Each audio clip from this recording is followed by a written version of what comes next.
Good evening, everyone. I'm calling the Southborough School Committee meeting to order on Wednesday, February 12th, 2025 at 6:30 p.m. We have 3 out of 5 committee members present this evening, myself, Roger Challen, and Laura Kaufman. And our first order of business is public comment. So if anybody has a comment, feel free to raise your hand and come up. All right. Next is principal's report. Great, thank you. All right, reporting for Finn.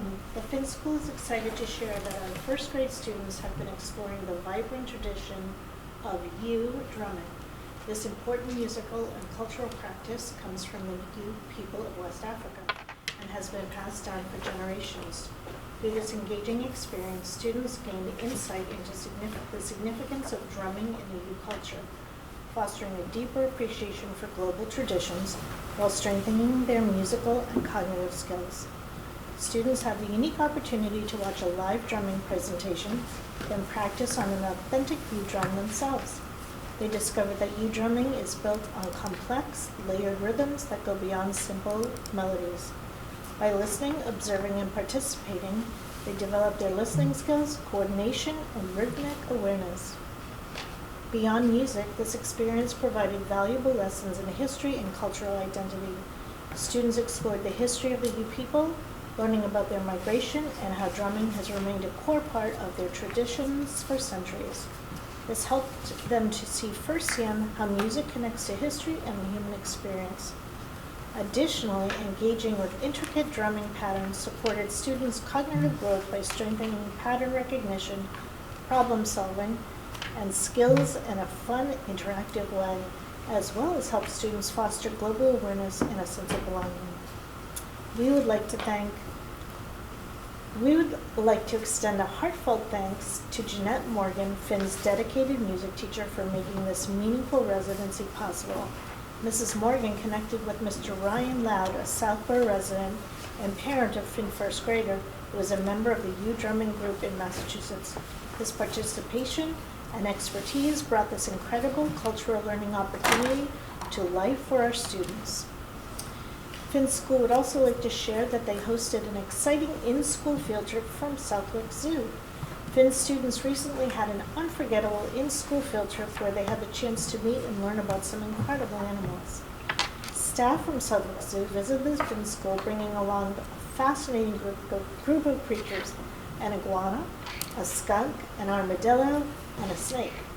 This hands-on experience gave students the opportunity to see these animals up close while learning about their habits, adaptations, and unique behaviors. Students discovered the important role all of the animals showcase within ecosystems, their diets, how they move within their natural environments, and the many ways animals protect themselves from predators in the wild. Throughout the presentation, students engaged in discussions about animal adaptations, ecosystem, and conservation efforts.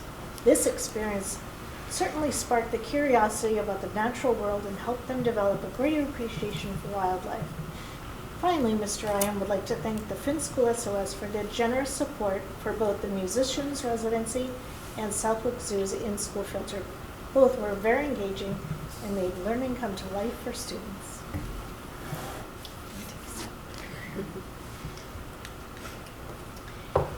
Woodward is excited to share that second grade students participated in an engaging STEM activity on January 10th and 16th, led by Mr. Brady Loomer, a Woodward parent and STEM outreach coordinator for the U.S. Army DEVCON Soldier Center. This marks the second year Mr. Loomer has visited Woodward to provide students with this hands-on learning experience.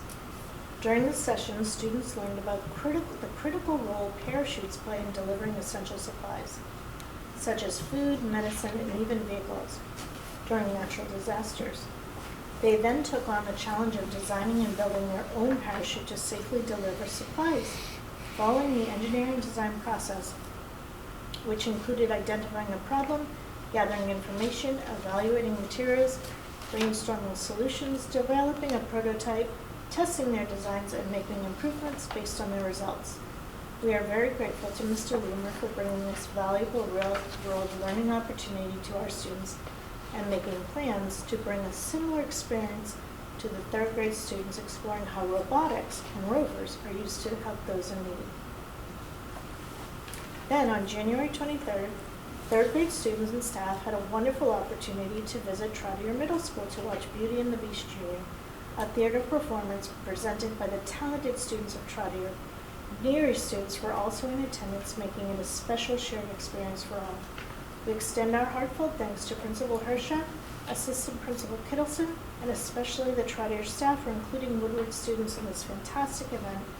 It was an exciting and memorable experience for everyone involved, and exciting look at what the opportunities are for students in middle school. Last Friday, February 7th, parents attended a principal coffee informative session on Eureka Math Squared curriculum. The presentation covered key topics including why a curriculum is being adopted, the phase of the curriculum, an instruction review, program features, and insights from the classroom and student perspective. A special thank you to Kathy Lazat, District Math Coordinator, and Heidi McLean, Grade 3 teacher, for helping to present and provide valuable information on how families can support their children at home. On to Neary. On January 13th, we were so fortunate to have the Bionic Project team join us for a 3-day experience. On day 1, the team shared a presentation with our entire school about inclusion, acceptance, belonging, and accessibility. They had students engage in turn-and-talk conversations about belonging and acceptance, how to include others, and the importance of universal design for all. The Bionic Project aims to create a more inclusive world for everyone, regardless of physical ability. Their motto is, we dismantle disability bias, build empathy, and foster connection through education, story, and sport. Each grade level participated in a different activity. For grade 4, the program aligned with a universal design lesson focused on sports stadiums, perfect for Bionic sports theme. Students explored examples of accessibility and lack thereof at Fenway Park and Gillette Stadium. Then they tackled an accessible design challenge related to the new professional soccer stadium being built in Franklin Park. This real-world example highlighted the importance of inclusive design.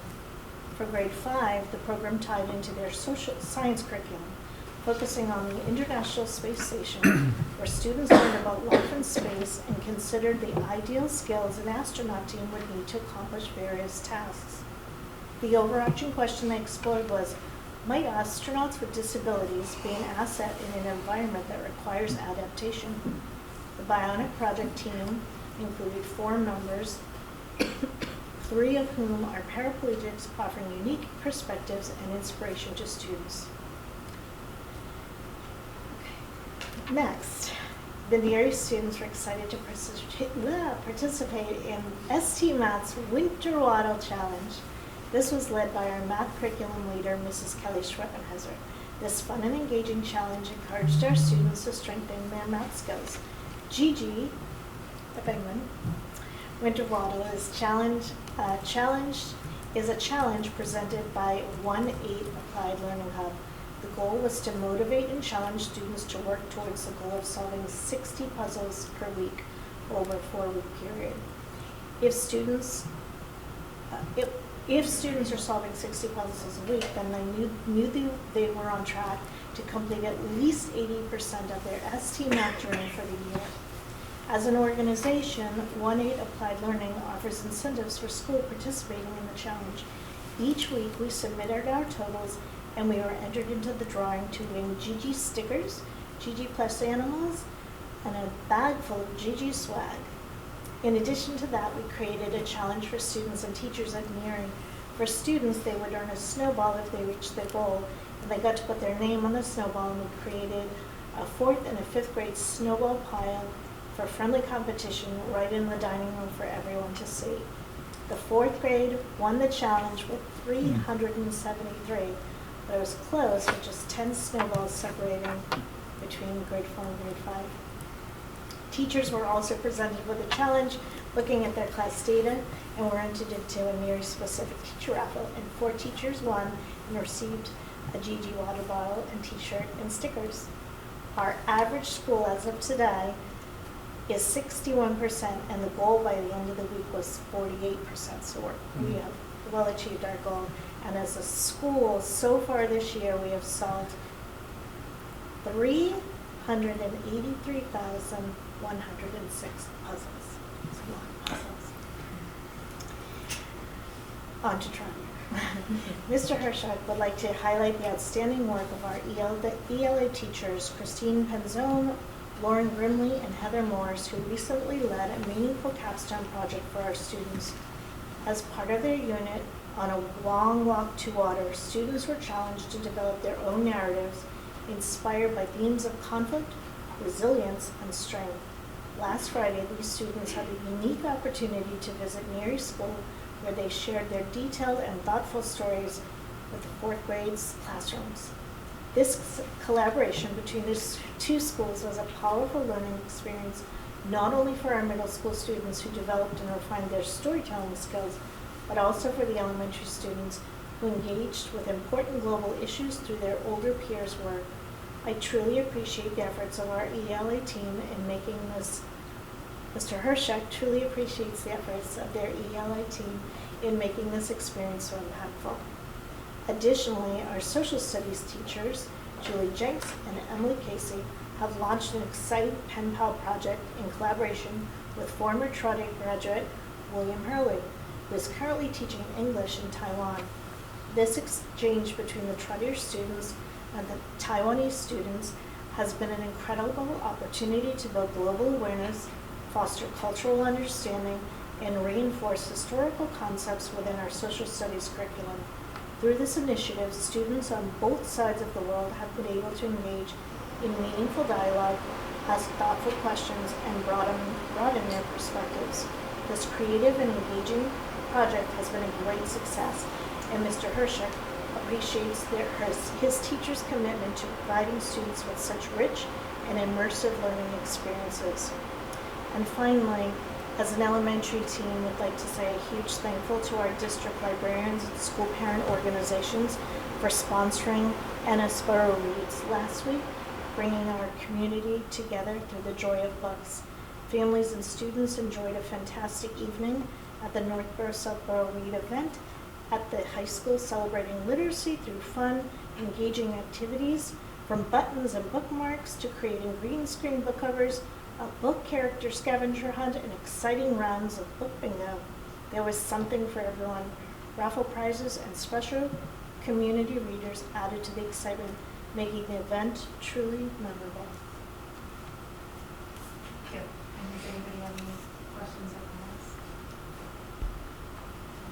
I'll just add that I'd like to thank the librarians for putting together the Southborough Reads celebration last week. I thought it was excellent and even better than last year. I don't know if their numbers were higher than last year. It seemed like they had a really great turnout.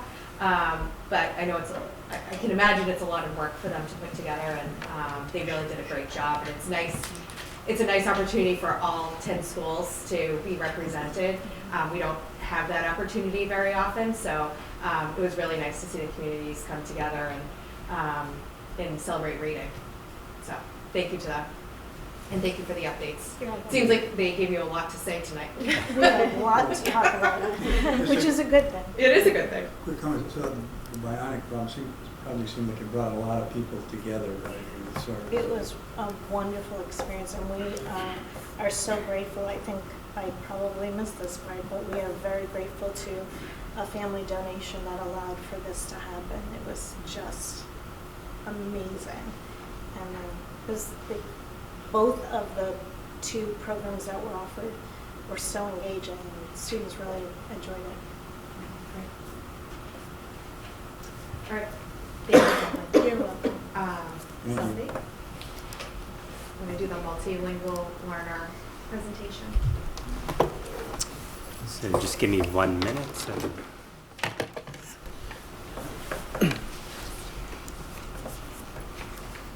Thanks for coming, Sylvie. Oh, thank you for having me. And this is your first full presentation That's to correct. the Southborough School Committee Yes. anyways. So thanks for coming. Thank you for having me. I'm excited. Thank you. I'm excited to be here and for the opportunity to present to you about our multilingual learner education and our English language development program. not used to this. There we go. So here's our agenda for this evening's presentation. We will take a detailed look at the profiles of our multilingual students. We will explore the comprehensive work and strategies in place to instruct our learners. We will review accountability frameworks and assessment tools used to track student progress. Then we will move on to summarizing our next steps for the remainder of the year, and we'll wrap up our night with some highlights for the school year. Our district's English Learner Education Program aligns both with federal and state laws and guidance. The Massachusetts Department of Education DESE website provides a great number of guidance documents, including the blueprint for our success. As a reminder, DESE defines an English learner as a student whose first language is not English and who is not currently able to perform ordinary classwork in English. In our district, we adopt a more asset-based perspective and call our English learners multilingual learners.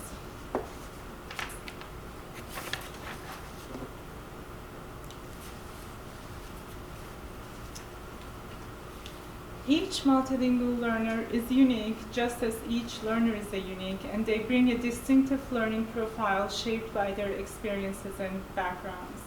Our students enrich our schools with their cultural, linguistic, and cognitive strengths, as well as their social and economic potential. When working with multilingual learners, we consider multiple factors, including their educational background, home language, the consistency of schooling, mobility, possible trauma, individual learning factors, as well as personal strengths and goals. The Department of Elementary and Secondary Education provides instructional guidelines for various multilingual learner profiles, such as the newcomers, English learners with disabilities, long-term English learners, students with limited or interrupted formal education, and former English learners, FALs.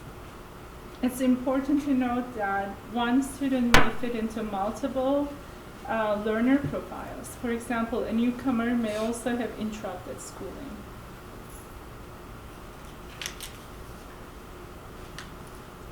To gain a deeper understanding of our multilingual learner population, we will examine our district profiles and key trends in the next few slides. This graph illustrates our students' population growth since 2004. The darker purple bars represent the number of multilingual learners enrolled each year, currently totaling 91 students, which accounts for about 6.9% of the student population in our district.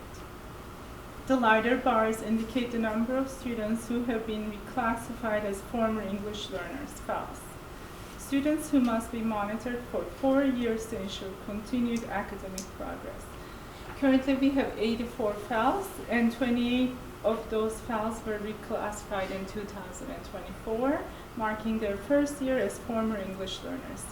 To support these students, classroom teachers and/or core content academic subject teachers complete monitoring forms twice a year.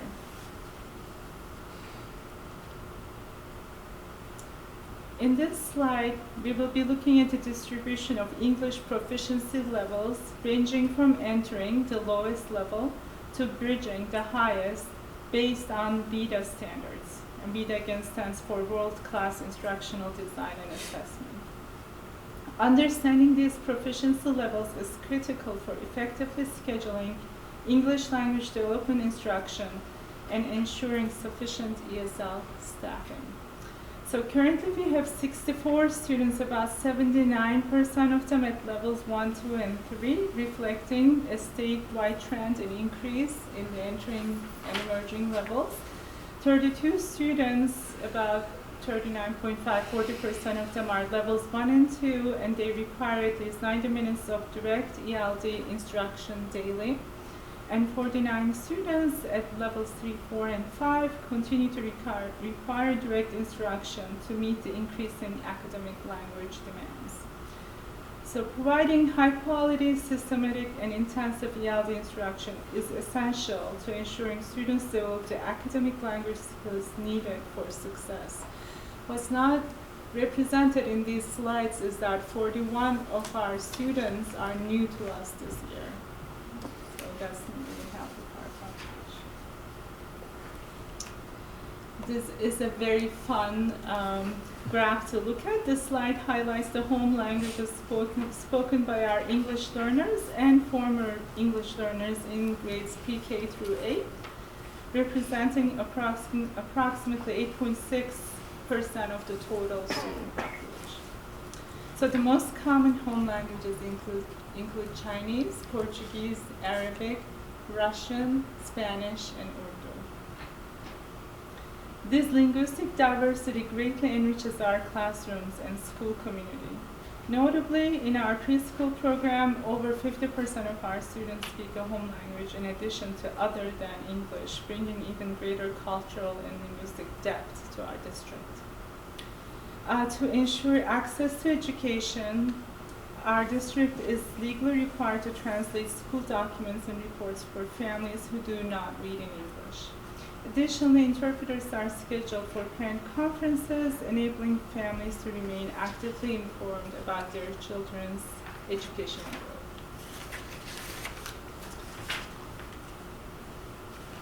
The languages that require interpretation for conferences and also that require document translation are Portuguese, Spanish, Chinese, Arabic, Asian Creole, Korean, and Russian in our district.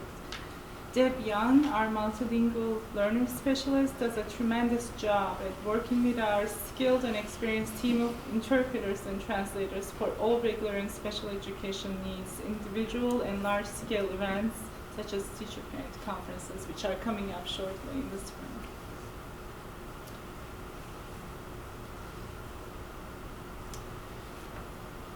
Okay, so the pie chart about home languages we just saw reflects the results of our registration and enrollment process, which includes the completion of a home language survey by all families. If the survey indicates that a student speaks an additional language at home, they're screened for English language proficiency across the 4 language domains: listening, reading, writing, and speaking. This screening ensures that students have the academic English skills necessary to succeed in our classrooms. In addition to the survey, we engage in student-focused conversations with families, as they have the most insight into their child's language use at home. These discussions help us understand the full range of languages spoken and the valuable asset these children bring to our school communities. When a student qualifies as a multilingual learner, a placement letter is sent home per DESI guidelines and is translated as needed to inform parents and guardians of the student's status. This fall, we have processed 104 students in our district here, and 40, as I mentioned, 41 of these students qualified as new multilingual learners across grades pre-K through 8. The intake process for each student typically takes 2 to 4 hours to complete, ensuring a thorough and accurate qualification procedure.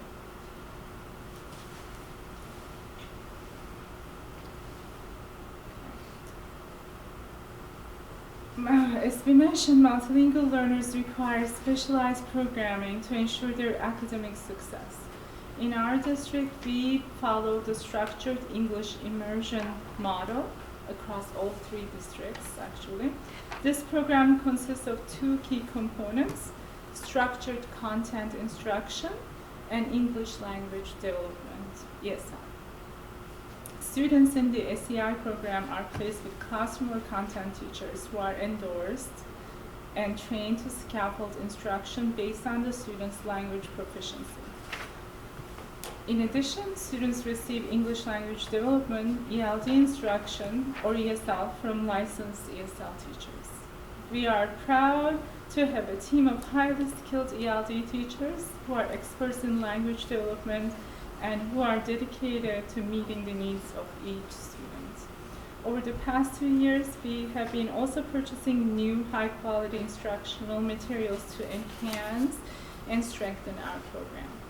ensuring that our resources are up to date and aligned with the needs of our multilingual learners. When it comes to our standards, the state's ESL standards are outlined in the VITA 2020 frameworks. These frameworks are built on the 4 pillars of equity of opportunity, integration, collaboration, and a functional approach to language development.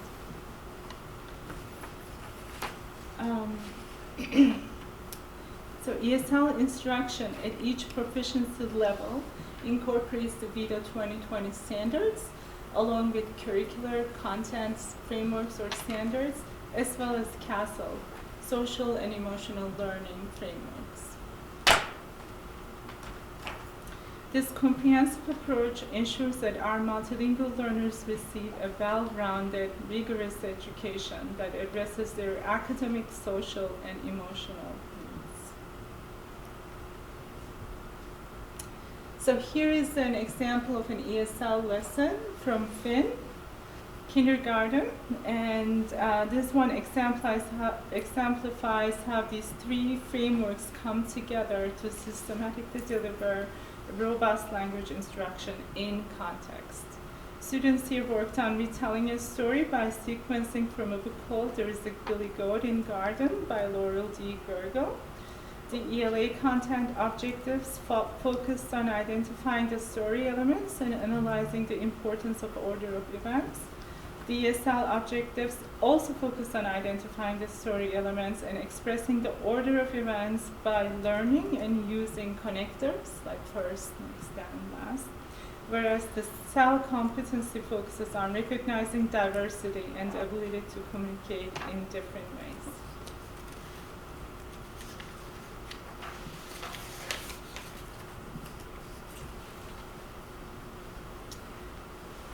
When it comes to accountability, we hold all of our students to high expectations and are committed to supporting their academic growth. Multilingual learners receive both ELD progress reports and regular report cards, providing a comprehensive view of their development. In Massachusetts, all English learners are required to take the Access 2.0 and MCAS 2.0 for those who are in grades 3 and 8 for our cases, which are crucial for accountability and tracking student progress. The Access is the language proficiency test, and it evaluates a student's proficiency in listening, speaking, reading, and writing. For grades 1 through 12, the test is computer-based. For special circumstances, it's paper-based. Kindergarten students are assessed individually by their ELD teachers. Our certified ELD teachers are trained and qualified to administer these assessments, ensuring the process is conducted with precision and accuracy.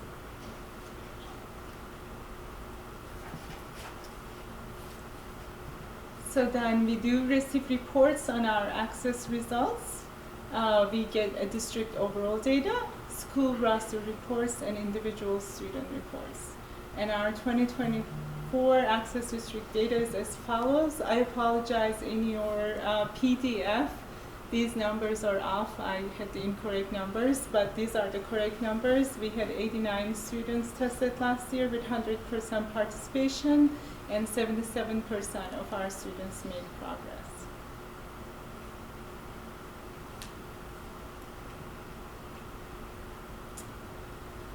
So following the Access testing, the next steps involve mailing both English and home language versions of each student's individual report to their families. Students who meet the reclassification requirements will be officially reclassified, and reclassification letters will also be sent home to inform parents and guardians. After reclassification, students are monitored for 4 school years to ensure their continued academic progress and growth. These procedures are essential in ensuring that multilingual learners continue to grow, thrive, and develop the skills that align with the portrait of a graduate our district strives to provide for every student.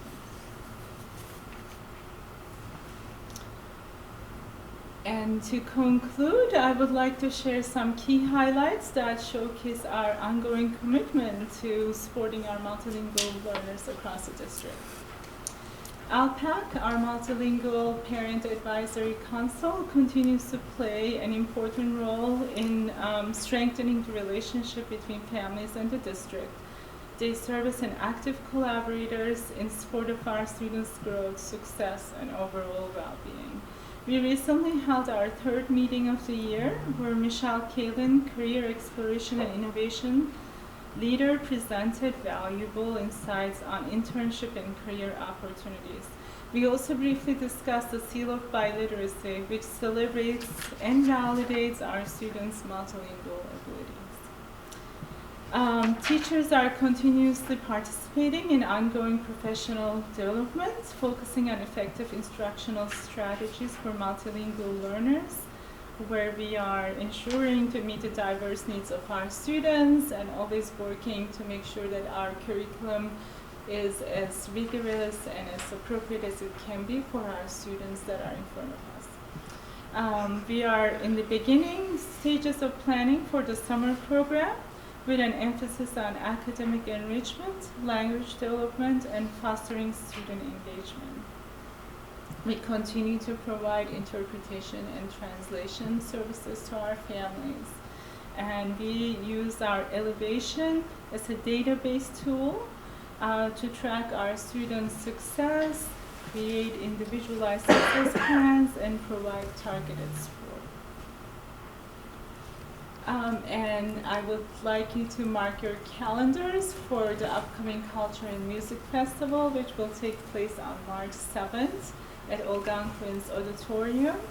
And the drummers who have participated at Finn were graciously, they reached out to us, and they'll be participating and possibly providing audience interaction with various drums. So it looks like it's going to be a very exciting event. Our international night will take place on May 16th, again at the ARHS cafeteria, and it will highlight our diverse traditions, foods, and customs from our multilingual community. Families and students will come together to celebrate the many successes of the year. Most importantly, the key to our success is really founded in the collaboration across departments, including teachers, administrators, nurses, custodians, cafeteria workers. Together, we work closely to ensure a supportive and inclusive learning environment where all our students receive an outstanding education. And thank you for this opportunity tonight. You have any questions or comments? I do. Yes. I think you mentioned that the testing, access for ULL and MCAS was for which grades? 3rd and 8th grade. 3rd and? 8th. 3rd and 8th, okay. And my other question is related to long-term English learners. So there's a definition behind that as far as what determines when a student is, I guess, categorized in a long-term English learner? Yes, that's a really good question, and I would love to give you the guidance and definition for long-term English learners. And it is not as rigid because each learner has their own journey to language acquisition, and it could take about 5 to 7 years to meet the reclassification criteria, basically proficiency that is that allows them to exit out of our program and move on to completely regular content area in classrooms. However, this journey is longer for some of our students, and so beyond those years, they become long-term. They become a long-term. Yeah. Mm-hmm. So I know that, so I'm wondering if So everyone everyone starts in a different place. Right. I mean, you start wherever you start. If you fall into the category of needing, of being an English language learner, do you find that, I'm going to give you two choices. Mm-hmm. Do more students become long-term English learners, in your opinion, because they started later than some other ones, or because it takes, that's category one, or, and I imagine there are some that happens to, or because it just takes certain students longer to learn it? Right. I wish I had a straightforward answer for you, Roger, but it really, No one ever gives me straightforward answers, so don't feel bad, okay? I mean, really. when we talked about the multiplicity of factors and the profiles of our students, so it really is such an individual journey that depends on so many different factors, and the reasons for a long-term English learner could be so different by case. So some of it may be that they did start later, some of it may be that they had interrupted learning, some of it may be due to trauma. It's just there's so many reasons why that could happen, and so I'm going to refrain from generalizing why. All right, well, I understand. Thank you. Thank you. Any questions? No questions. Just I know you had mentioned there's about 91, or 89, 91 English language learners. I know in my son's kindergarten class, there's quite a number of students integrated right in class. So I just generally, I think it's wonderful. He comes home and will tell us this person speaks Portuguese, this person speaks Chinese, and it's just wonderful just for all the students in the class. I'm sure, for the English learners and everyone else. So I was really happy to hear that there's so much diversity in the classrooms. That's wonderful. And I just a quick question. I assume the answer is yes for the EL PAC group. Is that for only families of English learners, or anyone else could join that? It is for the families of multilingual learners and former multilingual learners, but it's an open meeting. Everybody is welcome to join the meetings. But the structure of it and the topics are chosen by the officers of ALPAC, and which are multilingual families. We speak English and Spanish at home, but my son is a predominantly English speaker, so I know my husband was very interested in that, so I just wanted to ask. We would love to have you join us. Perfect. It's great. Thanks. Sally, on that slide that has the red bar graphs, The where your proficiency levels? yes, so your number there is 81. Yes.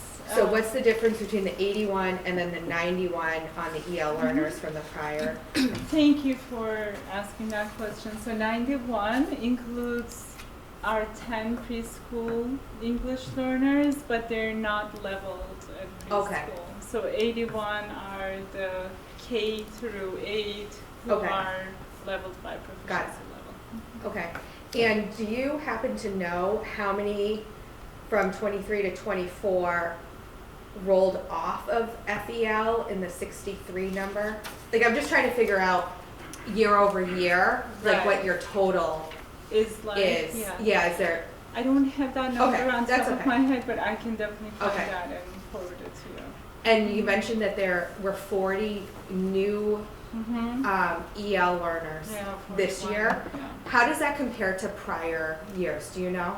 I heard that this is the highest we've had Interesting. in Okay. Southborough. It's the highest growth we had, and Finn Woodward. I feel like all schools All the have schools. the. Okay.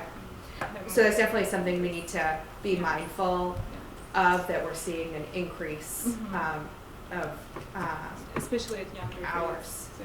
yeah. And once you're in FEL, you don't fall into getting any additional hours. You're just monitored for 4 years. You can, Okay. and then it's a conversation with the family and the student, because we do reclassify at 4.2 out of 6 proficiencies, so the student may still need some support in certain domain, like writing, academic writing or whatnot, and if they need support, the ESL teacher will be there to support them, and there will be a conversation with the family, and definitely the support continues Okay. for those students, yes. So how are, with it, what, do we know Yes.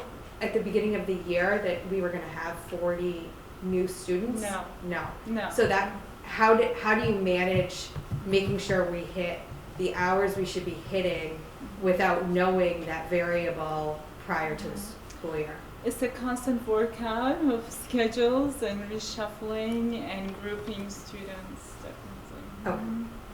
Fair to say that it's been challenging It, this it, year? it has been, but Okay. we are doing the best that we can, Okay. and we're very student-centered, so our students come first, Yeah. and then we just work out our schedules. Definitely. Great. Well, thank you for all that you do for this program. Thank you for having me. Feel bad, she thanked you for your question, but she didn't thank me for asking. I'll give I it- went last. I will give it. And I You want just to add anything else? I just want to acknowledge Selvi. This is her 7th month as the director of multilingual learners. It is a big job. It's complicated, and she has done an outstanding job in her first 7 months. And I think the hallmark of the multilingual learner program are the educators. So we have a fabulous team, and Selvi has continued that work. And just want to acknowledge Selvi and the multilingual learner team who does the work every day. So they're really committed, family-centered, and I think are a model for our district around how to engage parents. Great. It was a really informative Yes, presentation. it was very Yeah. good. Thank you Very so great. much. It's absolutely my pleasure, and I am very grateful for the team, definitely. We're very lucky to have you. Thank Thank you.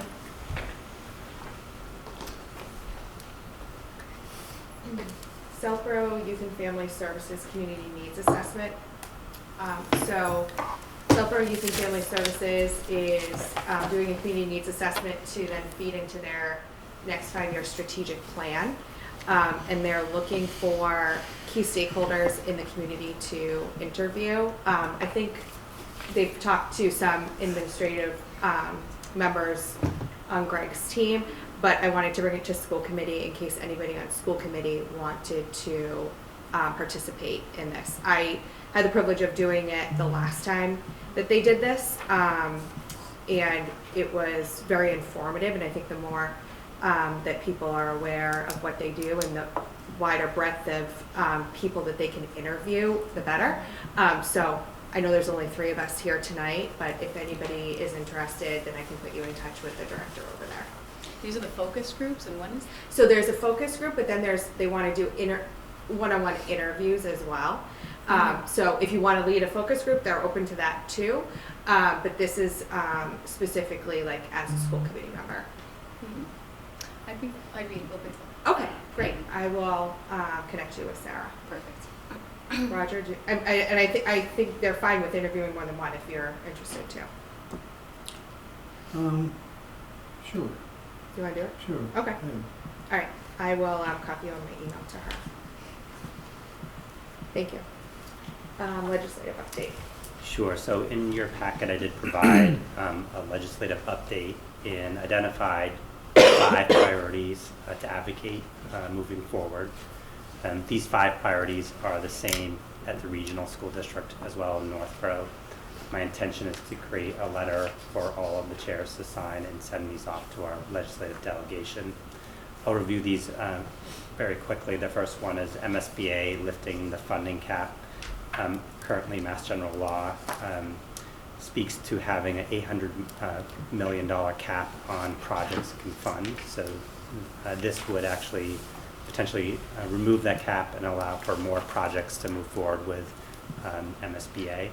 We'll share, we have our hands full right now, so we have been very fortunate to be invited into MSBA's core building program and accelerated repair program, but this is for future projects. The Student Opportunity Act and minimum aid. So the community of Southborough is considered a minimum aid community according to the state of Massachusetts. Chapter 70 is the funding formula that funds the state's portion of local education. So currently the governor budget has $75 increase per student for minimum aid. We are asking for it to be funded at a greater amount, and the minimum amount is what it was funded at last year at $104 per student. It's not significant money, but every dollar helps in terms of funding education in Southborough. The third area for advocacy is special education circuit breaker, which funds primarily out-of-district placements. And again, this was supposed to be funded at 100%. So we are advocating that the state meet its obligation and commitment to the cities and towns and increase that funding. We did see an increase in the reimbursement rate of the governor's budget, so that is helpful, and we'll continue to advocate for increased special education circuit breaker funding to the town. The fourth really impacts the region, that is student transportation reimbursement. So because we are a regional district, we do get reimbursed for regional transportation.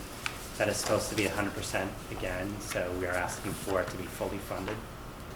And the last one is probably the most significant area of advocacy, and that is school transportation. As you are well aware, the school transportation landscape is very challenging. This legislative priority really speaks to the declining competition for bus contracts and the limited options districts have to reduce costs. Currently, MGL Chapter 71, Section 7 prevents collaboration between school districts and regional transportation authorities. So this would allow us to actually collaborate with area districts and create our own transportation collaboration. And also, currently MGL 30B, we have to accept the lowest bid. So obviously the lowest bid is the best financial investment for the community, but it's not the best quality of service for our families and our students. So there is a disconnect between the lowest bidder and what we want to provide in terms of service. And we're at odds oftentimes with families around the quality of service and who we're using as a contractor. So again, this would allow the state to create a working group, come up with strategies, repeal Chapter 71, Section 7C, and allow us to work with our partner districts, and then add an amendment for the district not to have to seek the lowest bidder when procuring transportation. Okay. So those are the 5 areas. But Any questions on any of those? Thank you. Update on action plan. Sure. So in your packet, I did provide a written update of the progress toward the action plan. I will not go through each of the goals and speak directly to all of the actions. I will highlight a few. The first highlight I would like to make is that we continue to support principals in their investigations using our central office resources. We also are spending a lot of time analyzing the data that we've collected in terms of discipline to identify areas where we need to improve. What we're finding is that unstructured areas are where most incidents happen, which is understandable. So on the bus, at recess, in the hallways. So we're really looking at what skills and strategies do we need to help kids build to give them the tools to be able to mitigate these types of situations. We also have spent a lot of time launching Sandy Hook in grade 5. So we had kind of a reauthorization of Sandy Hook grades 5 through grades 12. This past January, Neary School did spend time training teachers, educating students, and launching the Sandy Hook anonymous reporting app. So that is now a tool that students and parents have to report any concerns. We also held the second superintendent's office hour in January. So again, another opportunity for caregivers and parents to connect and share any concerns or updates or ask questions. And then a significant focus was really on continuing the theme of belonging in our professional development plan, and I'll have Stephanie speak to the progress toward that goal. Sure. The update on that is that previously we had shared about professional development that had happened at the elementary schools on the first half day in November. On January's half day, Trier had the same professional development where they really focused in on threats to belonging and how we mitigate against those threats. And our outside consultants led those professional developments. They split the faculty into 2 groups so that it was a little bit smaller to support more small group conversations, and had a very successful afternoon continuing that work. So I feel confident that we're on track to meeting the goals that were set in the action plan, and look forward to the next update. And just want to thank the principals and the district leadership team for following through on achieving the goals that it said it would take action on. Anyone have any comments or questions on any of the action items? I have one on the first one, Greg, for Yes. the quarterly audits of investigations. How did the audit go? I know that you're reviewing discipline Mhm. data to find trends, but how did the actual audit of the investigation documentation go? So we did have a few investigations that we did audit the process and protocol and procedures. Yeah. We found that they were followed Okay. as expected, as one we would expect a principal to do. I think there were 3 investigations that were audited, pre-K through grade 8. Okay, great. Could I follow on? Go ahead. So, just a quick question about the equity audit, that, Mhm. and that's what we go through, what, every 3 years? Yes, so we, that was completed in 2022, and we're kind of at a mid-cycle review at this point. Right, so we completed it in 2022. Now, we're in 2000, well, I'm always, the school year is always halfway through. We So started- we're mid-cycle now, or we're just? Correct, so we're in that, we we're finishing that up. completed the audit in the 21-22 school year. Yes, okay. We started implementing in 22-23. That was the first year. 23-24 was the second year. We are actually in 2.5 years of implementing the action steps. That came out of the 21, 22, correct.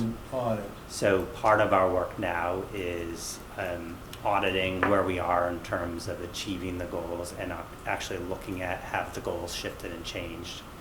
So we are partnering with Mass Insight, and we are collecting data from families, from students 6 through 12, and educators.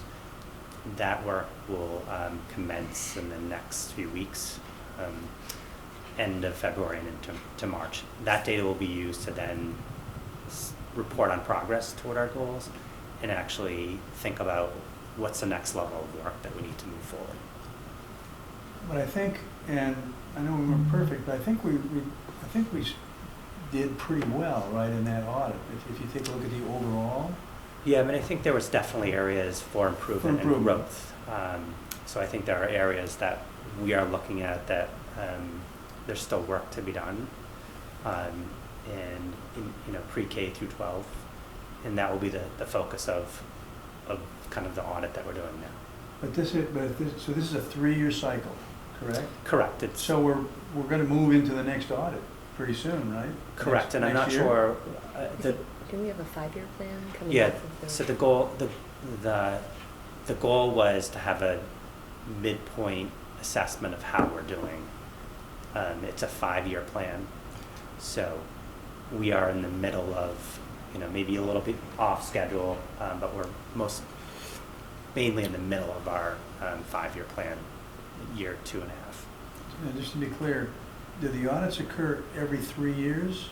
No. This was a I'm talking about an equity audit. correct.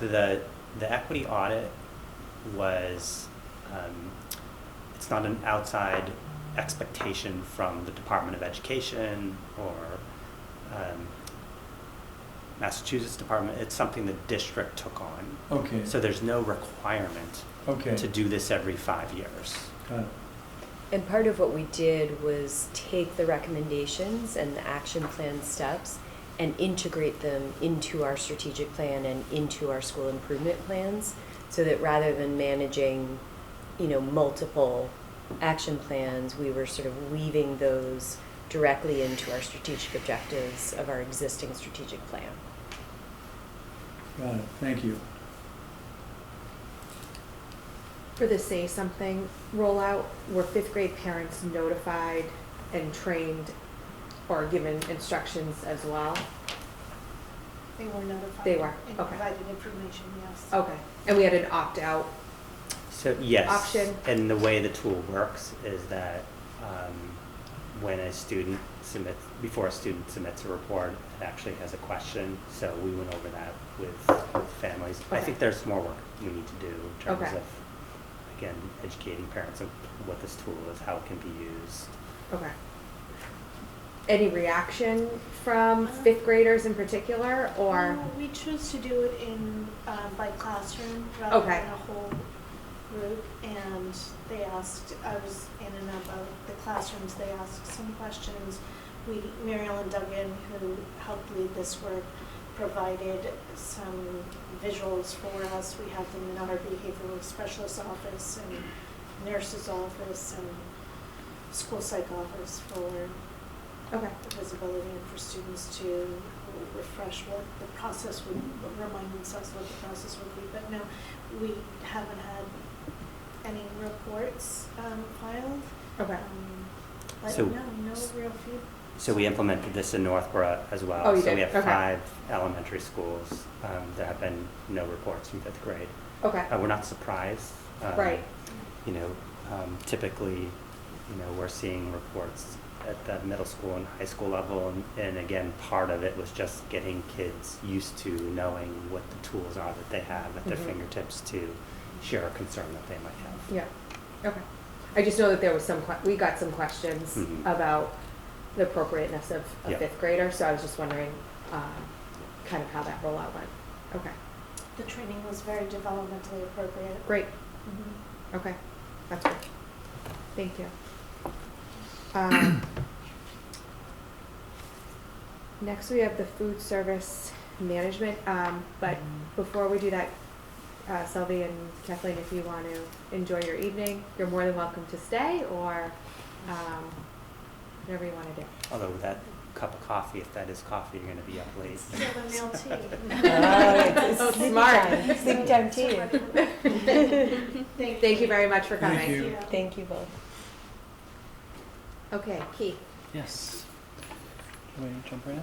Yeah. Okay, great. So on the agenda this evening is just an opportunity for me to introduce what our plans are for upcoming, to explore bringing on a food services management company to help support our food services program here in the district and across actually all 3 districts. So including in the superintendent's memo to community members, I provided a little update on what that was, an introduction.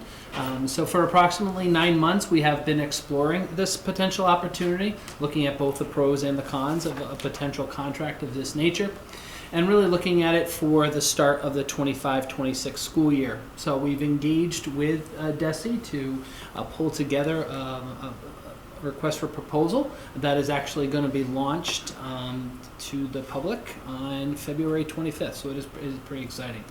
So how did we get there? So one thing that's important to be aware of is that the district serves over 3,000 meals a day to the 4,000 students. So that is a significant increase since free meals was introduced during the pandemic. And that's really the real motive behind investigating this as a potential opportunity, because the demands of that have increased our load, and we want to make sure that we're doing the best possible service for kids, and that is really what's anchored in what a food services management company could do for us. So really at the core of it, and I don't think anyone would disagree, is the hard work that our food services team does do on a daily basis.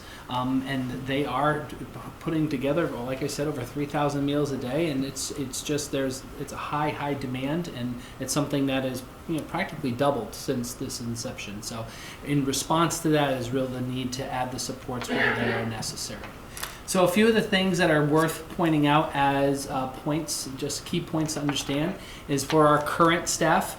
All current staff will remain employees of their respective districts. There'll be no change to their pay or benefits during any type of contract with a food services management company.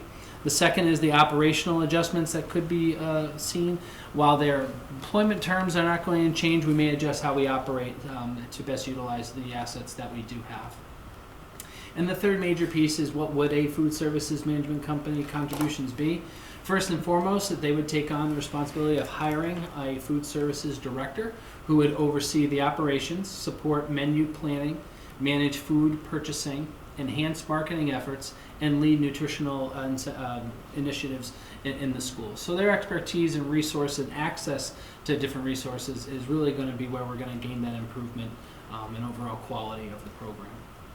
So like with school committees and like to the public like we're doing now, we did have a meeting with our staff on last week on February 3rd, Monday, February 3rd at 2. We invited people to an optional meeting to kind of hear similar things. We are now obviously went into a lot more detail of what a company we're forecasting a company might be able to do for us, and they had great questions. So just like with any type of large change, there was definitely some anxiety that this drew. We did give employees the opportunity to either meet with myself, the food services managers for the district, or Heather Richards and HR if there anything in particular they wanted to. And to date, I haven't gotten any requests to meet. So maybe they're free. I don't know. But no, ultimately, I am hearing relatively positive feedback. I think people are really interested. The staff is very interested in what this could become and what change is really going to be absorbed. So that's something that people are obviously going to pay attention to as this unfolds. So how the process is going to go is we've just finalized the RFP. It's going to go out on February 25th. The deadline for proposals is March 18th. Then we'll engage in a review process, and if we deem that the proposal is advantageous, we then have the opportunity to open the financial side to see what the guaranteed return will be to the district. So this isn't just a flat contract of how much it's going to cost to have this.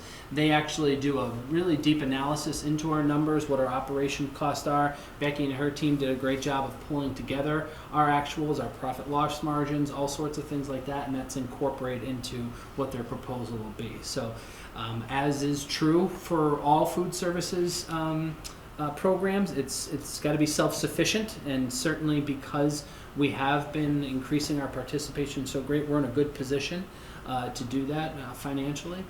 So we are looking forward to seeing what these proposals will bring. So after a review of all of that, and if we feel, and we're going to have a committee reviewing the proposals, if it's deemed advantageous to do so, highly advantageous to do so, we'll be recommending a one-year contract to the school committees, which we hope that all three would support, because that's where the real gain comes, is having all three districts participate in this type of contract. The other thing worth noting about the contract, it's a little different than our bus contract. It is a one-year contract. So as we go, and if we find things that need to be adjusted, we would have the opportunity to implement them really quick, and versus waiting, a full 36 months. We can do things within months. And as I understand it, as a new type of company would come in, there's a lot of that feedback and engagement with the staff, and I would imagine that we'd be able to make some changes on the fly. But if we need to do anything formal, we would be able to do that within a year's time, which is pretty good compared to potentially other contracts that we would engage in. So I am optimistic. I'm looking forward to seeing what this brings and what it could bring. And like I said, I really want to thank our food services team. They do an extraordinary job to support our kids day in and day out. A lot of the things do go unnoticed. The individuality they provide, the menu offerings that are there aren't necessarily things that are broadcasted highly. So the hope, and Chelsea participated on a food services study group last year, and the real outcome of that is, we need to have a better community outreach of what the types of things that we are doing and what's available to students, because the awareness just simply isn't there because we're serving 3,000 meals a day. So the hope is that this would gain that support so we could do a better job of sharing what we do. So I'd be happy to answer any questions. Go ahead, Roger. Just, as far as the comment you made about you invited the food services team to ask questions and you didn't get any. I mean, look, I've avoided asking you questions out of fear myself. I want you to know that. But I'm going to take a chance tonight on a couple of them. Okay. A one-year contract Mhm. has certainly an advantage of not being locked into potential, especially since it's a new situation, not being locked into some potential things you might want to change. Yep. So you're not locked in contractually. Certain amount of overhead involved in kind of dealing with a contract every year, though. So is this the sort of thing that if everything was great, you could just say, we'll just extend it for a year sort of thing? Yeah, we can. You can do a year at a time Right. for a total of no more than 5 years. Okay. So that's where it's similar to the bus contract in some Okay, ways. so you can extend You can extend 1 year at a time. Correct. For, all right, I understand. for no more than 5 years. Okay, all right. So there you get that, That's the good. balancing of the overhead and the Yeah. opportunity and the understanding of how a company works is definitely possible. But we do have the option of making those changes on a yearly basis. Okay, that's good, actually. My other question relates to serving 3,000 meals a day. Yes. And you said that this has doubled since its inception. Mm-hmm. What is the starting point again? We were serving about 40% of our population prior.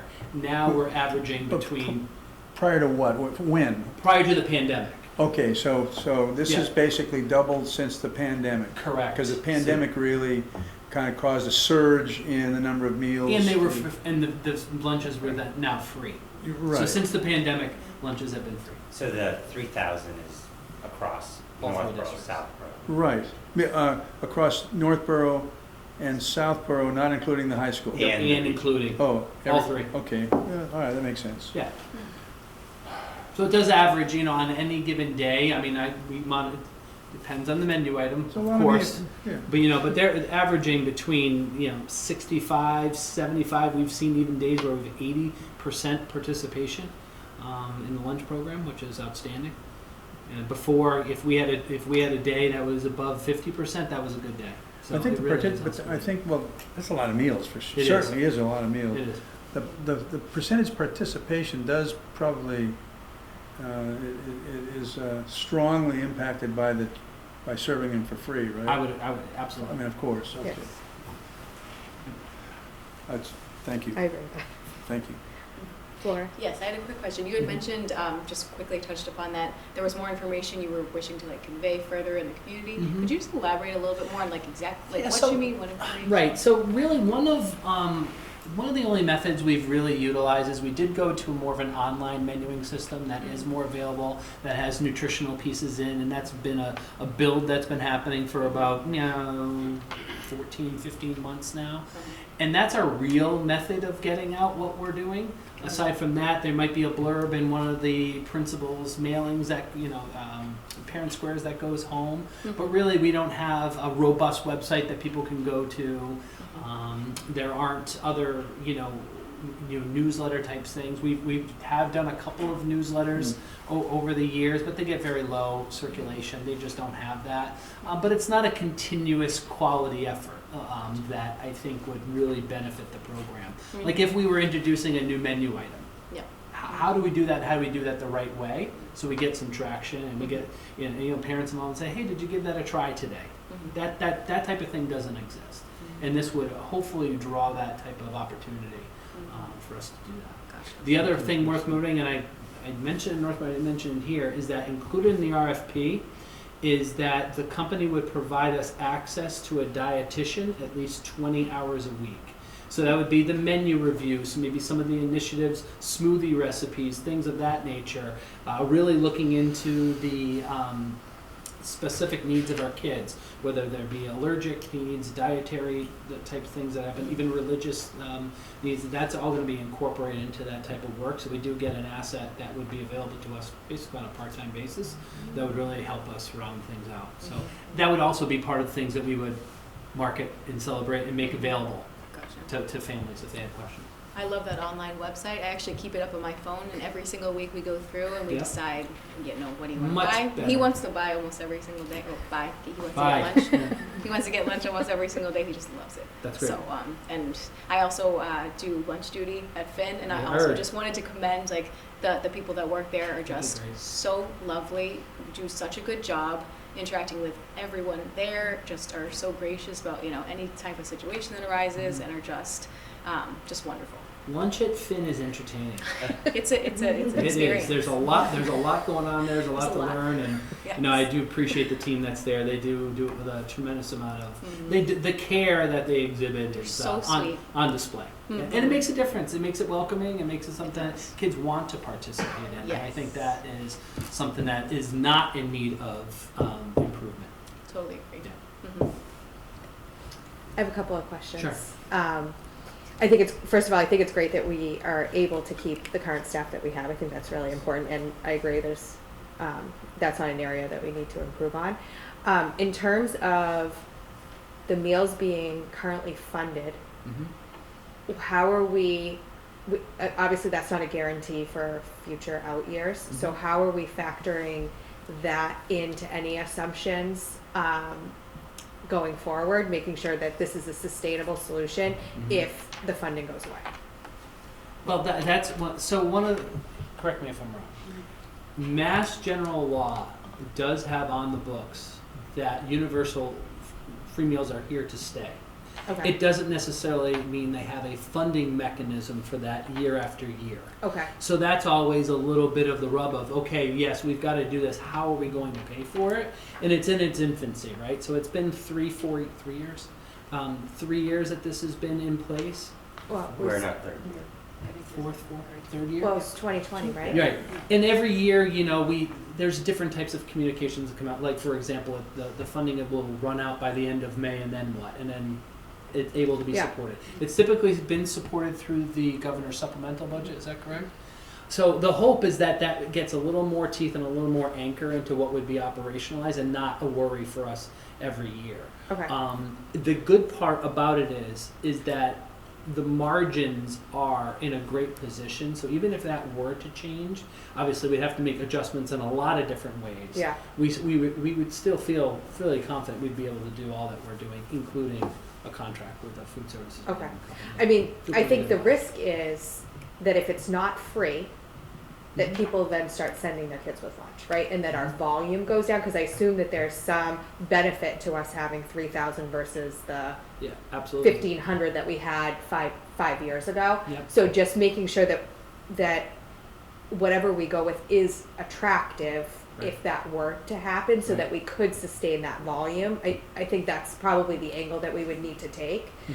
And does the 3,000 include breakfast too, or is that just lunch? It does. Okay. Yep. Okay. And so this contract would obviously include It would. a breakfast offering as It would. well. Okay. And then in terms, so we have a revolving account for food services, right? Which our capital's also paid out of that revolving account. Yes. So For the kitchen. for the kitchen, right? Mhm. So did we include in the RFP the capital plan so that when they're doing their calculation on whatever, that will be factored in, and that we're not gonna have an issue with any capital expenses? We did not include it in this first round because we wanted to focus the contract on being what was there, what was there as far as the food and the menu is concerned. Okay. It is a potential thing that we can do. Okay. However, our benefits are the same when we go for procurement for any type of capital project. It would be the same as a food services management company would gain. So we don't really gain that. Where on the other hand, when a food services management company is purchasing the food itself, Yeah. they get the scale is Okay. better for them than it is for us. So that's not what I'm concerned about. I'm concerned about being able to fund the capital. We factor that in. I Okay. mean, we have a capital plan that goes out. 3-4 years Yeah. for our kitchen, and we feel confident that the way that this is gonna come in is gonna keep us whole and then some, so we would have the opportunity to invest in the Okay. kitchens. Okay. We don't really know until we kind of get going with it, Yeah. but we're confident that we're gonna have enough to do the improvements we need to make. Okay. Mhm. Okay. I think this is really exciting. It is. After, and I know that the food services team has made a lot of improvements even in the last year and a half. Mhm. And so hopefully we can just build on that. But I think it's a great opportunity to. And look one of the into. things they wanted to make sure that they retained was the ability to have autonomy over the menu. They didn't want to be locked into a menu that was so prescribed that it really lost that individuality. So Mhm. that's something we were able to add into the RFP and will be a key part of the Great. transition with the new contract, is an understanding that we want that type of retention of the creativity that they bring Great. when I'm possible. gonna make that. Mhm. Go ahead, To follow on, so regarding the funding, Mhm. the general funding, not the capital, it sounds like you've identified this could end up kind of being transitioning to being an unfunded mandate, Mhm. right? There's a law in the books, and but you don't really think it's likely that that's, you don't think that risk is high at this point in time. I do not. Would you agree? I mean, Is that fair? I think it's important to note that It's possible, but not these food services companies existed before universal free meals right. and made a profit. No, So we are definitely confident that regardless of universal free meals, these companies can operate in this space, make a profit, and meet the demand. I think that's something we're watching closely, the governor's budget, and whether universal free meals is fully funded. But I think there's little risk in terms of if universal free meals goes away, our meal purchasing goes down, they still are making a profit. Okay. Thank you. Welcome. Thank you. I'll keep you posted. Exciting. Keith, Southborough Extended Day Program 25-26 rate recommendation and vote. So can I just Okay. say a couple Sorry. things briefly? So it is the responsibility of the school committee to vote the annual fees for Southborough Extended Day Program. This is going to be our 4th year in 25-26 operating an extended day program. It's hard to believe. So for the past 3 years, the school committee has not increased rates for the before and after school program for families. I think we have made improvements. We've added a nurse. We've added district resources. We're using our financial team to bring some expertise in there, our HR team, our wellness team. So I think that I'm pleased with where we are. And we, Keith will talk about the revenue in the revenue reports, but we continue to make a profit as a result of operating a before and after school program. I just thank Keith for his attention, and Becky and the finance team, and Heather Richards and the HR team for supporting the SCDP program. Great. So for the 25-26 school year, this was included in your packet. And like Greg mentioned, the rates for our regular program, school day program, whether it be before or after school, will not change we're not recommending it change for the upcoming school year, as that has been pretty solid, and we've been able to work well within that. And we do monthly monitoring it. It is part of your report that you get. Becky and her team are able to do that, so we're very confident that these numbers are going to support it well.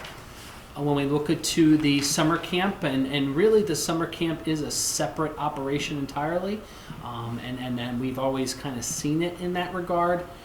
We are recommending a slight increase for our day camp rate as well as our field trip rate to sustain us at a little better level. It's simple that the cost of those types of experiences are just getting greater, especially transportation, tuition to certain places that Carrie and her team go. It's something that we are going to absolutely need going forward to remain current. One thing that the team was able to analyze is just for our summer program, and it is included in the packet, is that in 2024, the summer program experienced a loss of $35,250.62, an improvement compared to the prior year, and the tuition for 2024 brought in $137,158 with expenses of just over $170, which brings that the average cost per student per day is approximately $95 a day. So when we look at that and we do a deeper analysis on that, we do see that our staffing levels are greater than what they need to be. We're well above what the ratios would require. Part of that is having flexibility with staff during the summer, which helps at times. It's good to be staffed, but it's not good to be as overstaffed as we have been. So we're really going to be working hard with Carrie to dial that in a little better as best we can, to reduce that and to make it self-sufficient. So this is something that we're monitoring. Carrie is aware of it. She knows this has been a concern of ours, and it's something that is going to be a goal for the upcoming summer program. Anything else you would add? So is the goal that summer for this summer revenue will match the expenses Yes. by reducing the expense side and increasing the revenue a little bit? Correct. Okay. And what was the camp day rate last year? Do you know? $5 increase? Oh, okay. So it went from 75 to 80? I believe so. Okay. Yes. Okay. I think last year it was 80, and then we increased the field trip Oh, rate the field by trip date? $5. That's what it was. Yeah. I'm sorry. It was $95 for the field trip, and we're increasing that to 100 because we do see more expenses. Okay. And again, we're increasing the staffing ratio on those days. On those days. Yes. Right. So we are not changing the 80 from The last 80 year? was the same as last year. You're correct, Mhm. Becky. That's right. Okay. Yeah, I mean, I think that's moving in the right direction. Mhm. It needs to match. Yes. And we should, from a equity perspective, I think it makes sense to have each program fund itself, so that way you're not pulling from the school year program Mhm. into the summer program. Sorry, I didn't mean to go first. Does anybody else have any questions or comments? Because I took too long, sorry. So we would, if the will of the committee would appreciate a vote on this, and Carrie is ready to push play on publicizing. Obviously, Great. publicizing summer, believe it or not, starts in January for many local. December. Thank you. Holy Getting I think we're earlier gonna and have to back it earlier. up to November. Like, actually, I had Cheryl Lepre already make a note. We're going to be doing this in the late fall versus in the That's early. crazy. Yeah, it's Wow. and that's been a change over the last 2 years. It's just becoming earlier and earlier. Yeah. So, getting this analysis done will not be a problem for that time, and we'd be able to make a recommendation just earlier in the school year. I would imagine after hearing that, probably November. So what's the motion? So we need to accept the rates for 25-26 for the extended day and for camp. As recommended. Yeah. Other questions? Second? Okay, all in favor? Thank you. Tell Terry to get advertising. Go ahead, Carrie. I'll text her now. Yeah. Approval of grants and donations. So we have some exciting news to share, and Stephanie will share the updates. Sure. So the first is the PRISM grant, which is the Partnership for Reading Success in Massachusetts. And this is a particularly exciting grant award. We're one of 15 towns in the state, and it was part of a big press release by the governor's office, because this is one of the governor's budget priorities, is to improve literacy age 3 through grade 3. And it was a really rigorous process that included interviews of multiple groups. It's a real testament to the work of Megan Kelty, the principals, and the teachers throughout the district, because we had to demonstrate having accomplished enough that they believe that it is worth investing in us to become a model in the state. The funding we got right now is for this year, which is really a planning year, but it is considered a 5-year grant where each year we'll be able to apply for continuation funding. And we have a designated coach and people from DESE working with us. And it's, in just a few weeks, it's really been a pretty tremendous demonstration of investment in us as a district. So it's very, very exciting. And just a real testament to Megan's work and the principals and the teachers. Have we ever gotten this grant before? It is a new grant. Okay. This is part of what's called the literacy launch from Governor Healy's office, and there are going to be multiple cohorts. This is the first cohort. Okay. So it's called, everybody refers to it as Prism 1. And this money can be used for evaluating students directly, but it doesn't pay for staff, or what can you use it for? So it varies from year to year. Okay. In this very first year, all of the money is for planning, and so it's to establish a leadership team. This includes partnerships with local preschools, so we actually will be recruiting at least 2 preschools to partner with us in this work and have members of their community be part of the leadership team. It's for us to do what's called a literacy scan, so basically to take stock of where we are and then to establish a plan. And then that plan will dictate then what we're applying for in the future years. Okay. It can be used for a variety of different types of investment.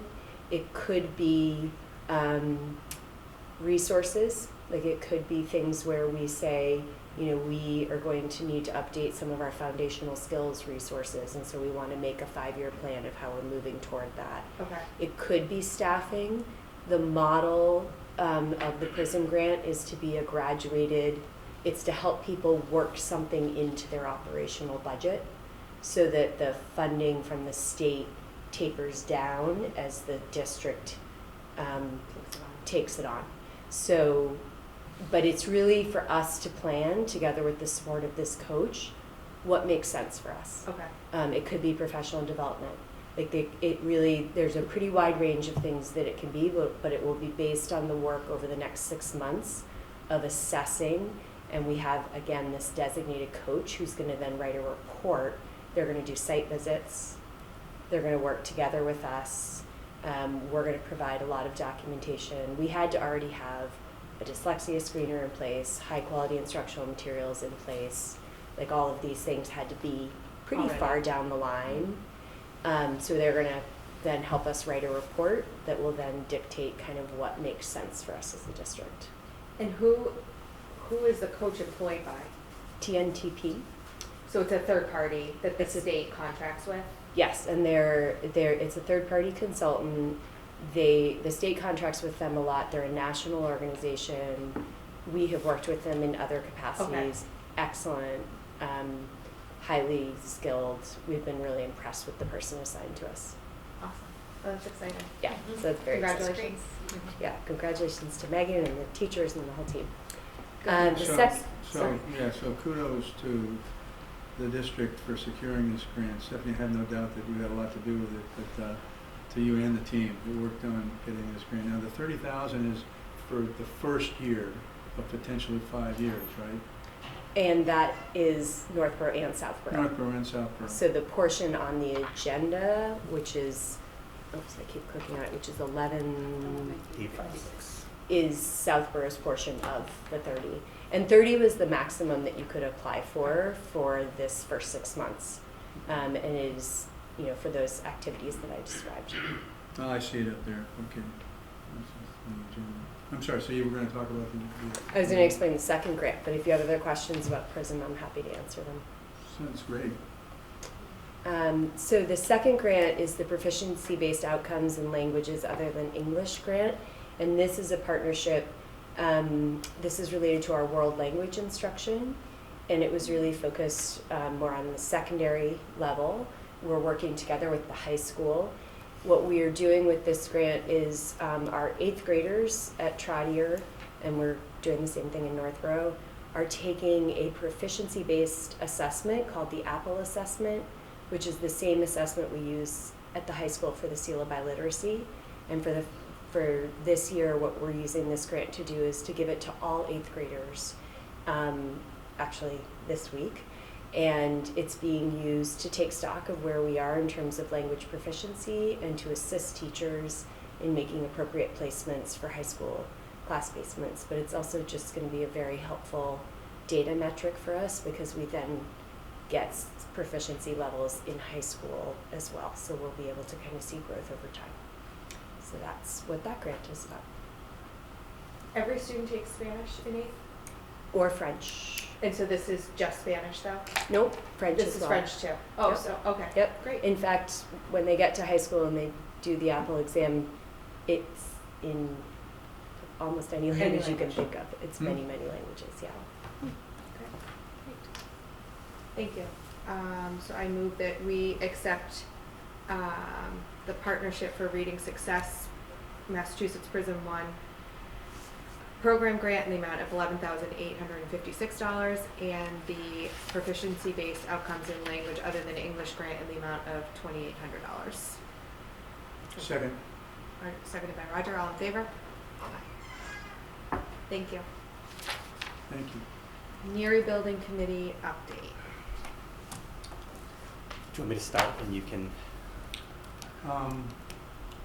Sure. Well, I know that the FAQs I was going to have you speak to.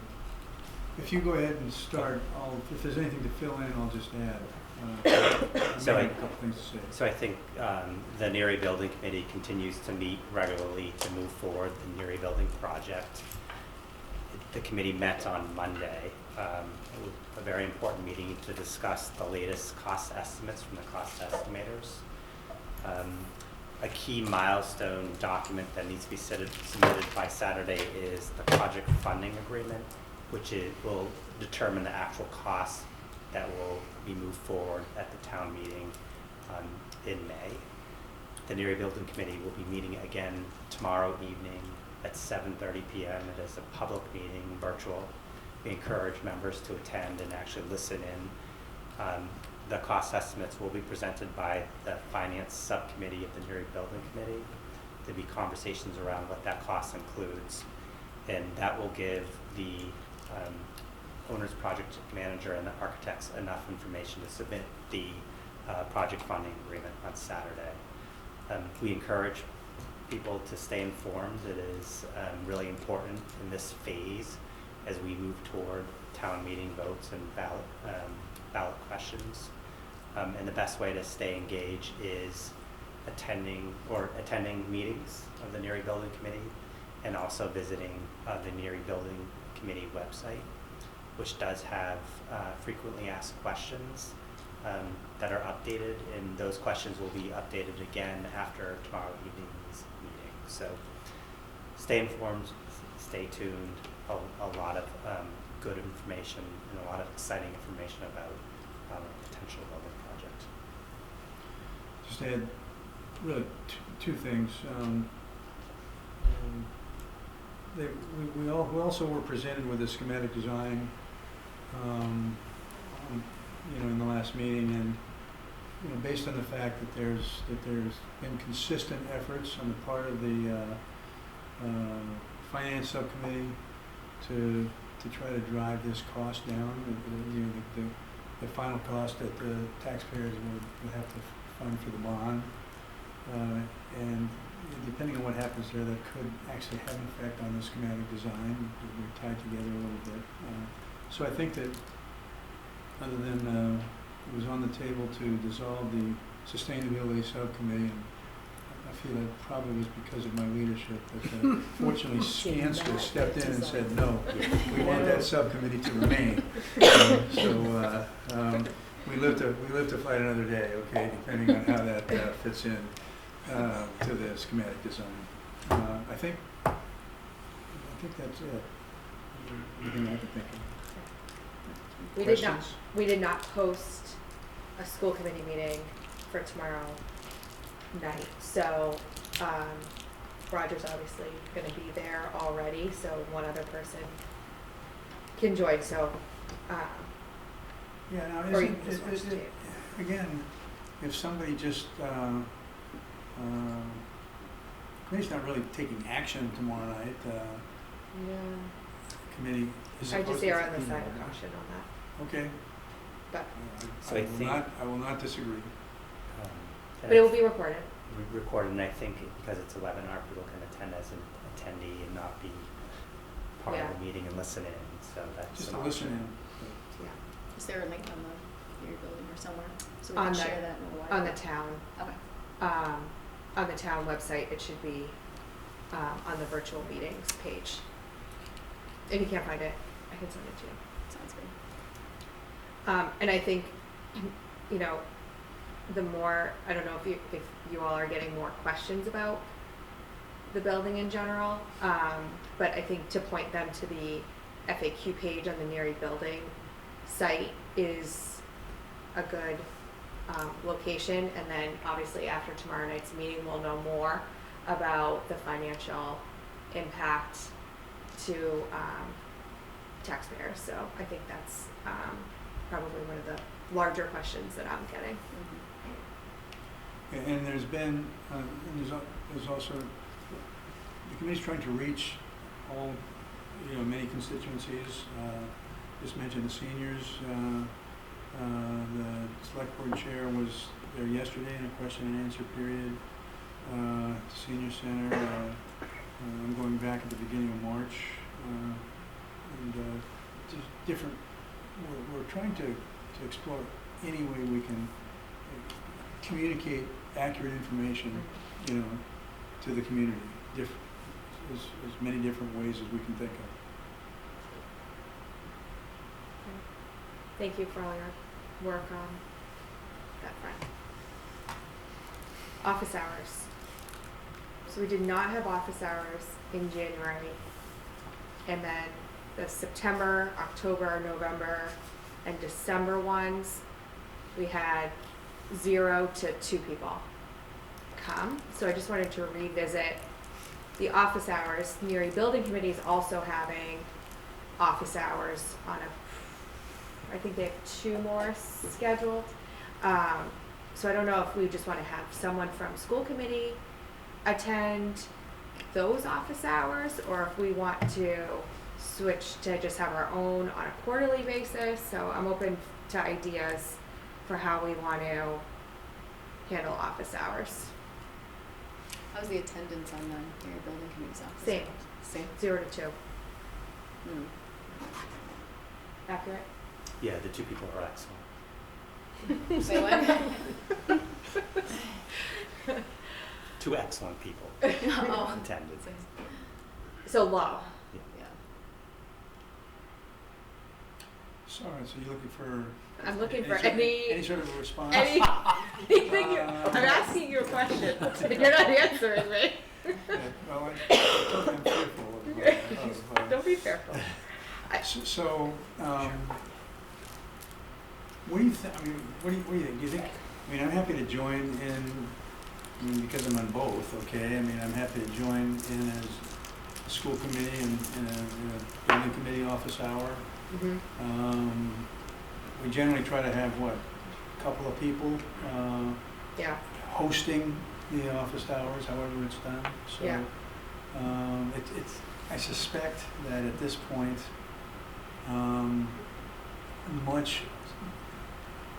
most of the questions might be related to the building. Mm-hmm.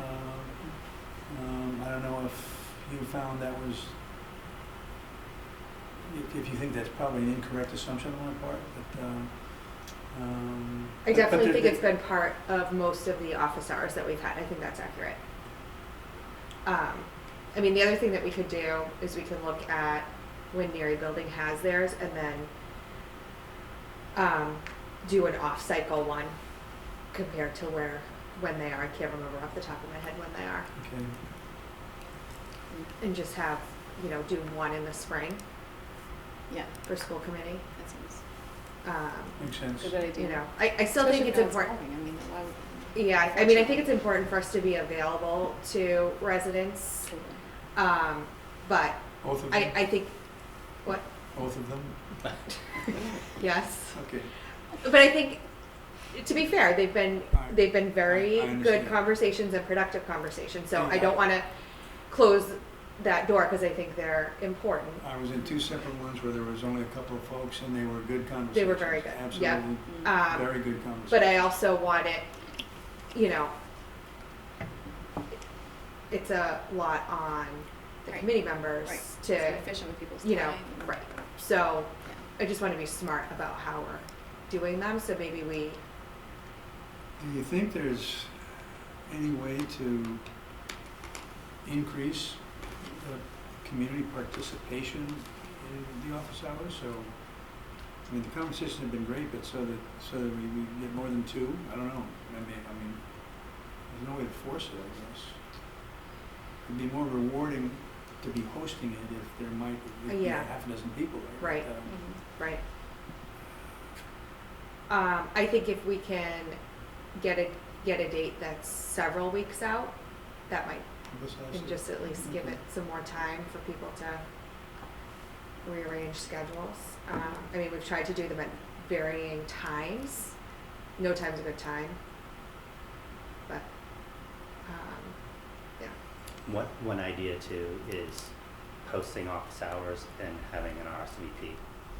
Okay. So people know, you know, like, Yeah. again, you know there is a person who will be attending Okay. versus just wondering who will Yeah. be there if anyone. That's a good idea too. Another option. Okay. Are you still thinking in person as well? Yeah. I mentioned that because we did a combined meeting, or we did a virtual meeting for Near Building, but with an organization that I'm a part of, and had pretty good participation. It was virtual, and it was after bedtime. And there was in both times we hosted these with Jason, there was a pretty good turnout. Of course, we obviously promoted that we were doing it, gave people plenty of advance notice, and there we had because people could kind of come in, you know, Yeah. live. I don't know if we'd want to kind of come in late, but people kind of came in Okay. at the beginning of the I mean, meeting we and then could. after. Try it maybe. I think that's probably a good idea. I mean, Yeah. I think Do a that might nighttime be- one? Just Might a be lot the most easier. likely way to increase the participation. Yeah. Or get two parents, for example, that could both kind of Right, listen in versus Yeah. only one person can go and the other person stays. Yeah. Okay. Could work. All right. I like that. So we can look at schedules and maybe do a virtual one. Okay. See? Okay. Shot. Thank you. Transportation update. So, Keith or Becky, do you want to take this? Sure. So a week ago today, we issued a new invitation for bid for transportation. To date, we have sent it out to 6 vendors. 5 of them are transportation companies, and 1 is a school bus provider in terms of the vehicles themselves. The differences with this invitation for bid revolve around, first of all, the age of the buses. In looking at what some of our neighboring communities have done, I actually did speak with a school bus transportation consultant. We did change the age of the buses from 5 years to 10 years with 130,000 miles on the buses. We also, with the substitute drivers, we included that as an add alternate to the bid so that we can get a price for what one substitute would be, and we also left the door open that we could potentially have more than one in that add alternate.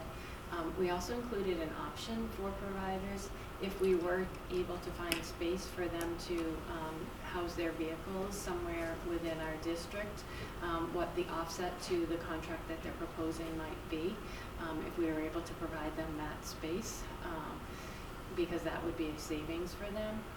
And then finally, the other change to that is that we did put it out to bid as a combined bid for all 3 districts, but then we also had the option where they could bid on each district individually. So that is something that's different. We did do that 5 years ago also, but perhaps this is a different time. And again, like I said, we did have some interest from one new vendor that did not ask for the bid the last time, so there's some hope there. So, February 26th Yes. is the Oh, date. yeah, we're- it failed. So is the goal to make a decision in our March combined meeting, you think, or are you gonna do it individually? That would be ideal. Was that a yes? March? Yes, Oh, so March. ideally, we would do it at the March 12th combined meeting. Just a quick question, because I'm new to the bid process for the transportation. When you say that they could bid individually for, Northborough, Southborough Regional, so what happens if, like, they submit a bid just for Southborough, then what happens for Northborough? Just so I understand how that works. Sure, so that's one of the things that we would have to look at as a committee. So let's say they just bid on Southborough, then we would have to look to see, if another company bid on the other two, then the other two districts could accept that bid. So that is, that's the interesting part about doing it this way. So. Good to know. Thank you. So they're not required to bid on all three individually if they bid on one individually? So we put language in there that we would request that they bid on all three, but we can't really require Okay. them to bid on that. Yes. And thinking about it logistically, putting that requirement in. Yeah. Yes. Yeah. That's a challenge, Yeah. Yes. really. So February 26th. Mark your 2 calendars. weeks from today. Come on, Lisa Jordan. She is. Wonderful. Okay. Thank you. MSBA Accelerated Repair Program for Trotter Middle School roof. Keith, do you want to provide an update? Yes. See if I can get Kamali on board as well. Yeah, she's not there yet. So as you're aware, MSBA invited Trotter Middle School into their accelerated repair program for a roof replacement project. One of the opening kind of parts of this is that our clock started ticking on January 2nd, which required us to have a series of deadlines that come up and includes the securing of funding for a schematic design and feasibility study. The deadlines did not align with our town meeting schedule. So we did ask for an extension to that, and actually to date I haven't been 100% given that authorization, but we're expecting that will be allowed to extend it. So the real next phase of this is to make sure that we get the proper funding for that schematic design and feasibility, which we're estimating will be under not to exceed $100,000. So we are working with the towns to see how best to do that, and there's a couple of different avenues, but we wanted to be able to buy ourselves a little more time to meet that deadline. All other requirements, and there were two others, have been completed for the Trotter roof. So we're just missing that one official authorization of the funding, and then we'll be good to go. And at that point, once that's complete, it gets exciting. We get assigned a project manager, and they are also assigned a designer for us as well, and we'll be working directly with them as the project moves forward. So the next step is really getting that money for feasibility and schematic. And then the timing after that to actually go for the project would be when? Really quick. So if things progress on time, we would be able to engage with them within a few months, probably, making sure they would come in and check all sorts of things, then work through the process of design, so that our anticipated time of a project actually commencing would be the summer of '26. So Well, before that, yeah, go ahead. One So- key point, go ahead. So the plan is for this town meeting in April, $100,000 for feasibility. Then the next ask would be for the entire project, Right. which would be for the spring town meeting in FY '20, in spring of '26. Yes. That was the key point I forgot. Okay. Project funding. And we're not, so if it gets approved April 7th, we wouldn't actually be able to start until July 1st? For schematic schematic design? design. Yes. And that's, you think that's plenty of time for us to then be prepared to go to town meeting? I do. Okay. I do. And especially, we just did the Proctor roof and did not with MSBA, but did a similar type of process.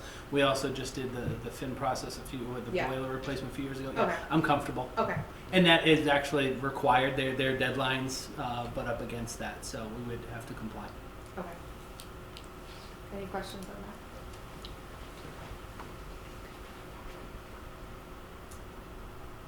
Enrollments.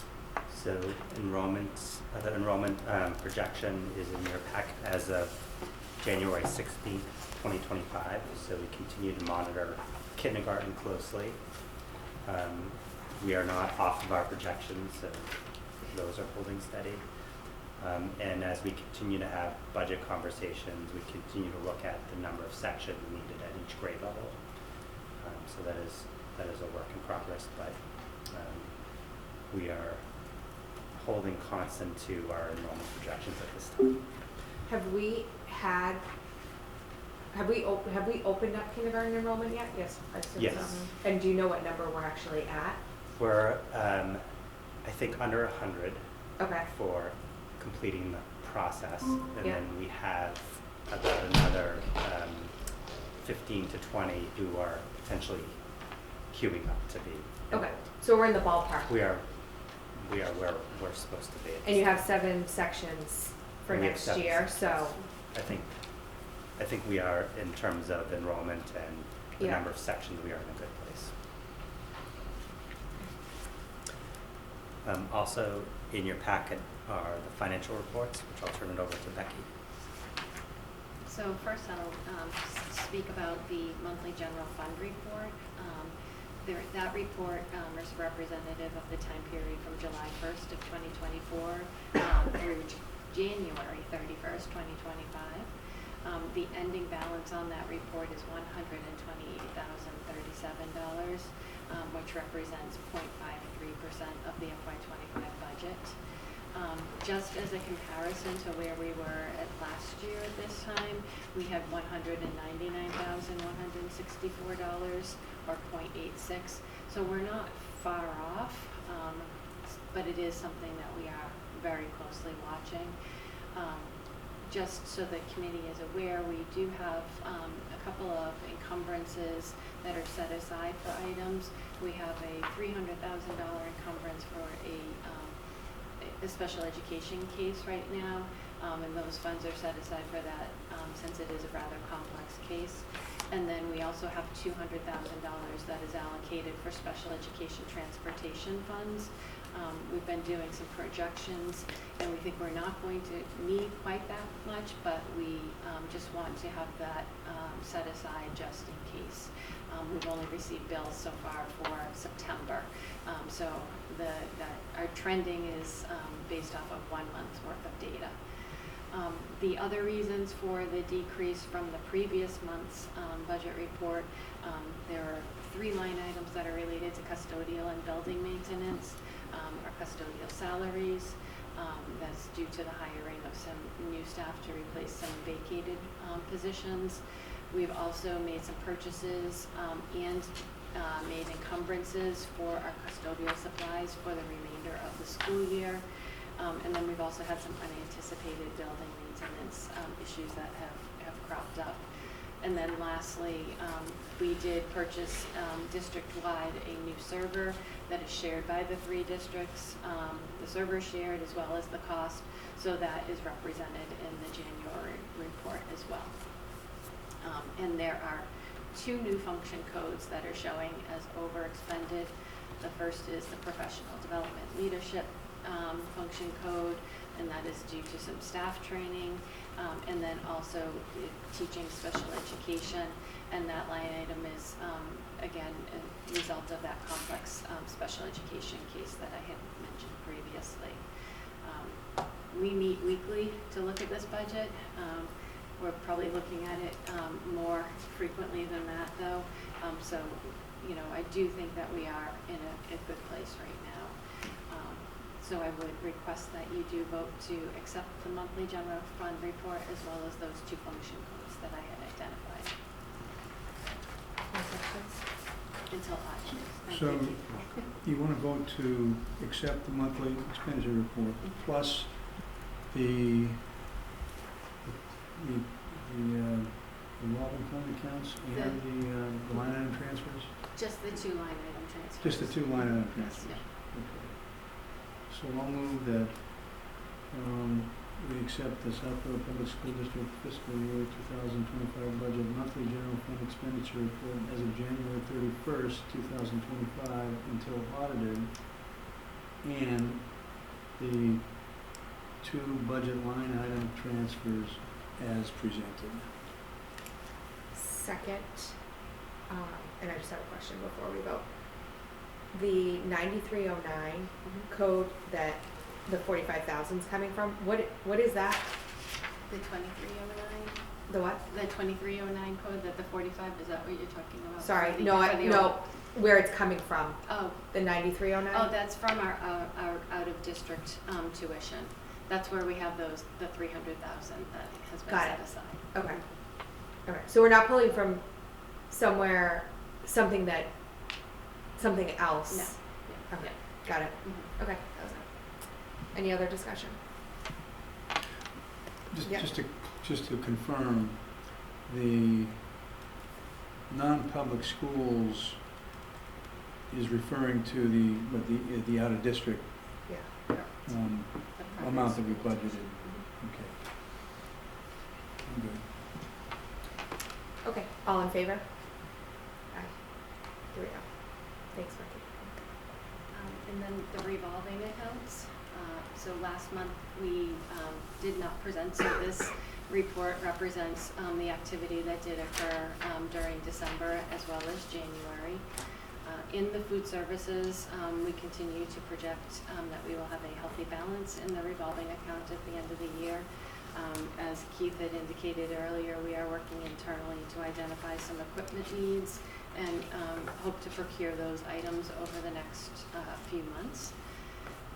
In terms of the facility, we did receive rent installment payments from Assabet Valley Collaborative. That was their second payment that they make to us during the fiscal year, as well as the central office rent payments from Northborough and the region. So that is the amount that is reflected on that report. I also wanted to note that the encumbrance amount has increased slightly from the prior months. We have about 16,000 right now encumbered, and that is due to over the course of the last couple of winter storms, we had some of our snow removal equipment that had some issues. So we have either repaired or replaced a couple of items so that we will help out with our facilities and being able to keep up with this very active weather pattern that we are experiencing right now. Well said. Yes. I listen to the weather. Yes, SEDP, the account, again, there's really not a lot to say about that. It continues to have a very healthy balance. I will say that both for SEDP and for the food services, the salaries that we have encumbered or accounted for on those reports are those known salaries or those known expenses. We do have a number of staff who submit timesheets or do additional hours, so that is not projected on this report. And also some of the supplies, we try to project out as best we can.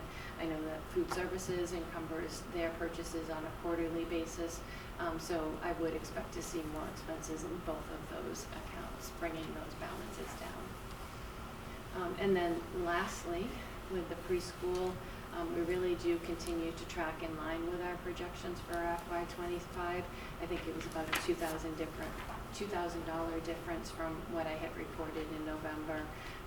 We maintain our rosters, and Caroline Willard in my office, and then Rebecca Sandello at the preschool do a great job of reconciling on a regular basis.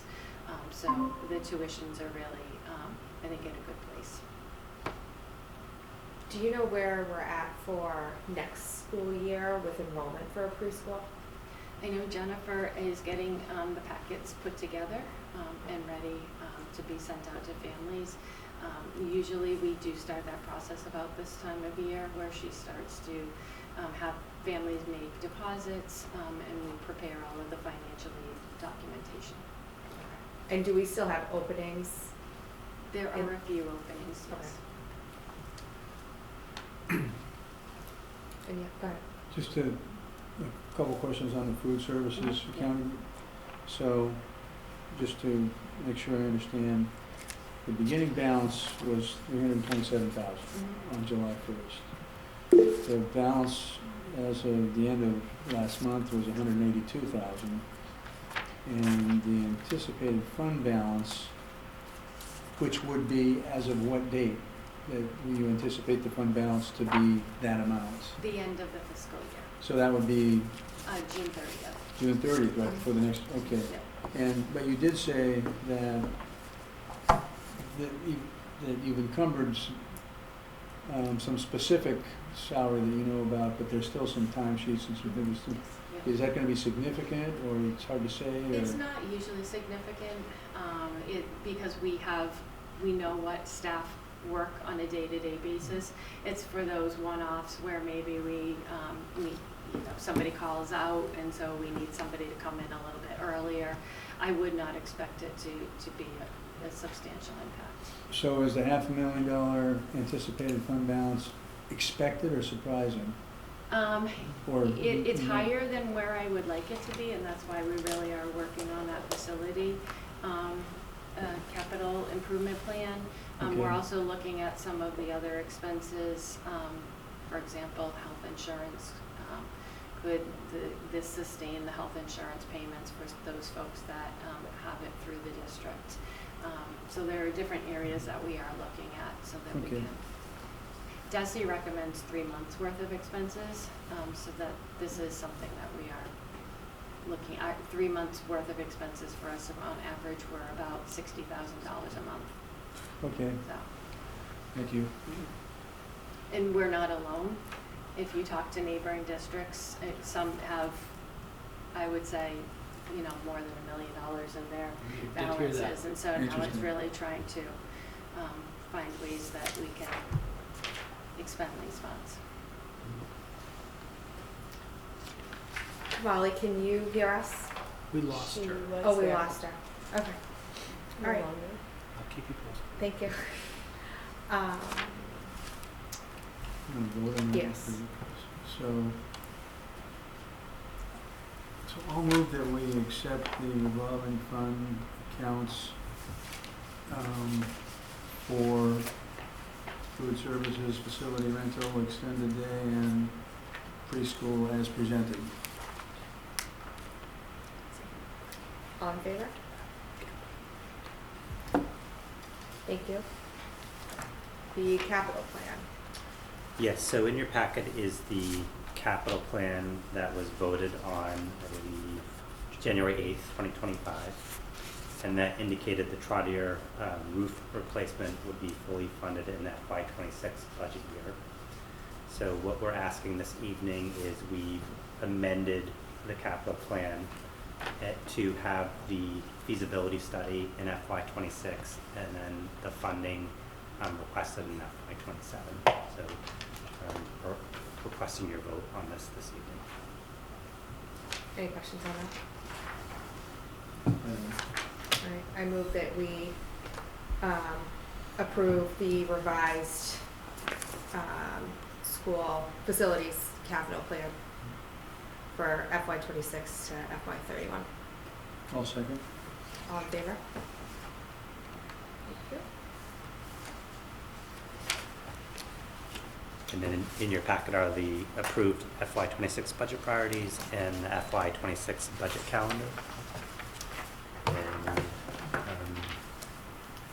this evening we will present the recommended budget to the committee.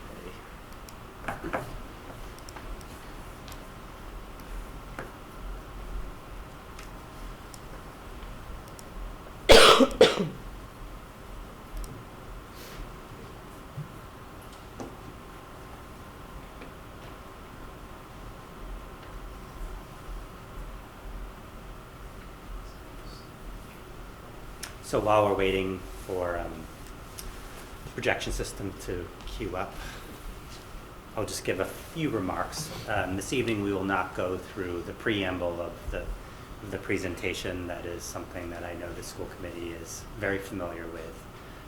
Just a couple of significant highlights that we'd like to make before I turn it over to Becky is since the January 8th school committee meeting, where the revised preliminary budget was at a 3.91%, a tremendous amount of work has been completed by the leadership team, really thinking about how do we add some of those positions that were really important in terms of school committee priorities.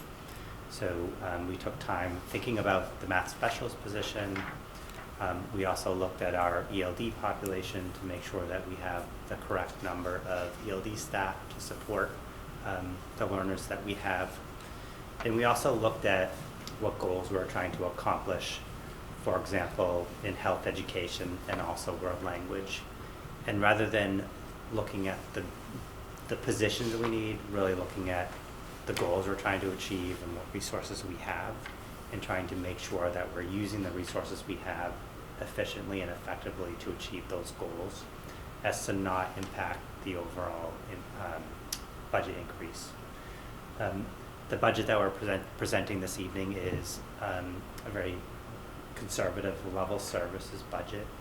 It does not include many of the positions that are identified in the school committee priorities. I think we have been mindful, working in partnership with the school committee, understanding that there is a significant project on the horizon for the town of Southborough taxpayers to consider. And this was not a budget year to ask for a significant percent increase. The budget before you this evening does reflect a reduction in 3 FTE positions. It does not fund librarian at Finn. It also does not fund an instructional technology specialist, so those are 2 reductions, and also an ESP position. We also are not implementing the plan, the 3rd year of the World Language Plan as we had planned. The goal was to hire a world language teacher for Neary Elementary School in FY26 to continue the language progression. We are still accomplishing the goal of adding language to 4th grade using existing resources. And then another example is for health education. We are working closely with our physical education teachers to really think about how we can move the new health frameworks forward through a different means of hiring health educators. So overall, this is a level services budget. We'll talk about some of the additions that we've included from the last budget presentation on January 8th. And the last point I'll make is that an unknown is the transportation costs. So we will not know what our true transportation costs are until February 26th and until the school committee takes a vote. So that is an unknown and a variable where the budget that we're presenting and recommending this evening could increase. So we just want to make that clear. It's our best projection with information that we have. So I'll turn it over to Becky to talk about the detailed numbers. Thank you. So just looking back at the past 2 years' budgets as well as what we are recommending for FY26, you can see that in FY24 that we did have a 3.99% increase. FY25 was a 5.18% increase. And then FY26, our recommended budget tonight is a 3.87% increase. All 3 of these budgets really are level services with a few additions to those in key areas. For FY26, those areas that we are looking at are mathematics, looking at implementing new curriculum resources in grades K through 5. We also, since our last meeting with the committee, had a key deadline date of January 15th, which is when staff did have to notify us of any potential retirements or any changes for those individuals who are on leaves of absence. And so we did receive a change in status from one of our staff members. So that was something that we had not anticipated and had been built into the budget. And we had, as I had indicated before, also filled a few custodial positions at lower than anticipated rates as well. So based on some of those savings, as well as some discussions internally, this budget does include a mathematics specialist as well as an ELD teacher. One thing I think that we have pointed out to the committee is what we are always looking at is either what a 1% increase or decrease to the FY26 budget would be, and based off of FY25's appropriated budget, whenever we're looking at that 1% number, it is $242,589. So as a review for where the FY26 budget process started and where we are today, the initial budget requests that came in to us in October represented a 12.68% increase over FY25. From there, we initially applied reductions of just under 1.4 million, and that figure represents two areas. It represents our circuit breaker funding for special education tuition, out of district tuition, as well as circuit breaker special education transportation reimbursement. And those are funds that we receive from the state based on prior year's expenditures in special education. The preliminary budget that was presented in December represented a 6.93% budget increase. We continued to have conversations as a leadership team, and were able to find additional reductions of $734,000, which brought our revised preliminary budget to 3.91. And as I said, based on some of these changes that have occurred over the last month and those conversations, we were able to make a slight reduction of $9,500, bringing us to the superintendent's recommended budget tonight of 3.87%. Just quickly, and where did that $9,500 come from, the last? So it came from a few staffing changes. It was really the offset of the staffing changes that we learned about, and then adding back in those two positions that we talked about. So based on those savings. All right, thank you. So you can see that really the increase from FY 2025 is $397,947. I just wanted to show the committee that there are 4 lines in this budget before you tonight that are over $50,000. 2 of those are as we would expect, and those are salary line items, and those are based off of the cost of living increases for both the general education teachers as well as special education teacher salaries.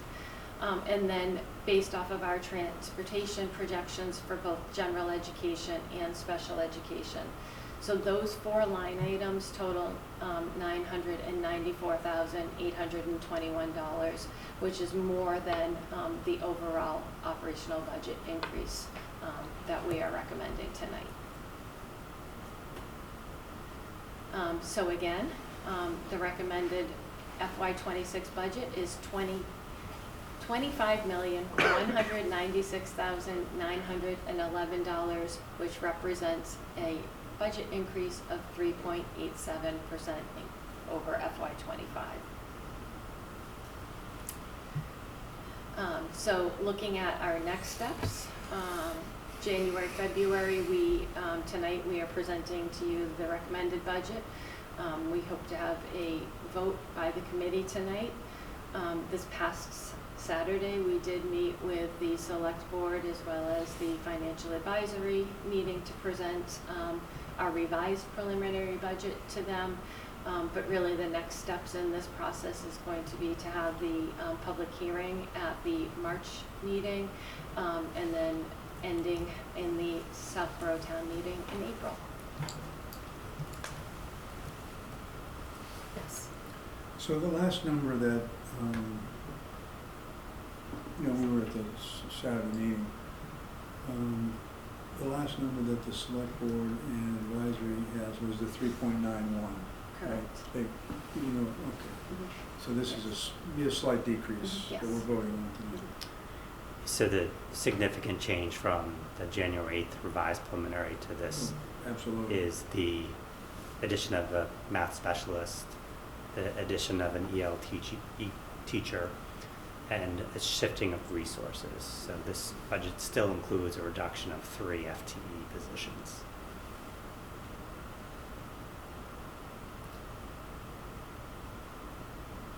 So, You have a question? I do. I'm almost So we obviously don't know about transportation. And should our vote reflect that? And then for our March meeting, we're gonna have the joint meeting right before our March meeting and presumably have some sort of decision around transportation. So is the goal that our March meeting would incorporate the transportation number?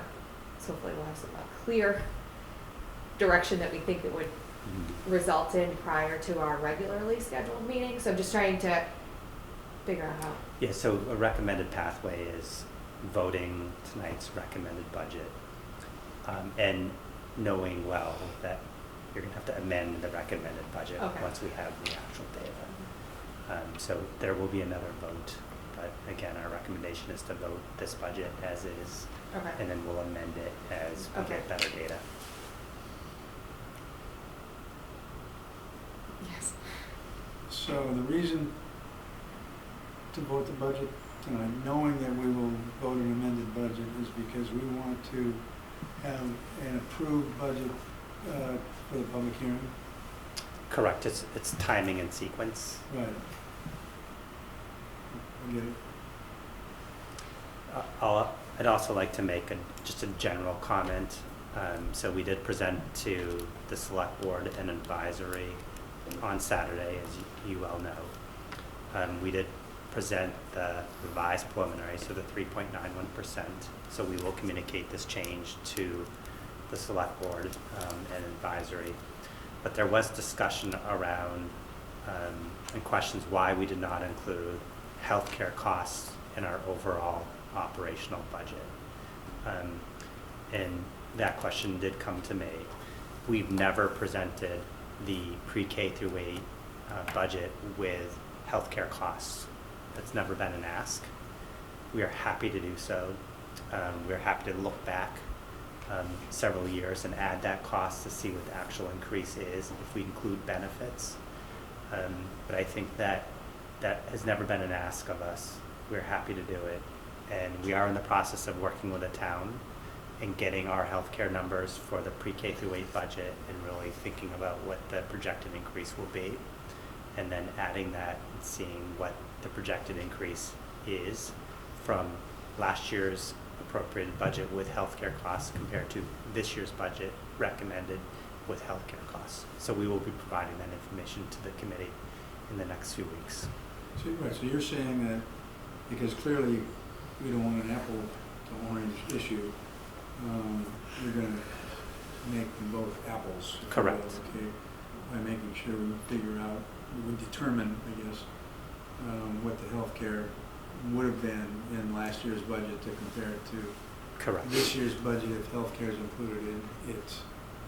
And we have a lot of skill and expertise in this area, managing the regional budget, which includes all expenses, all benefits, retirees.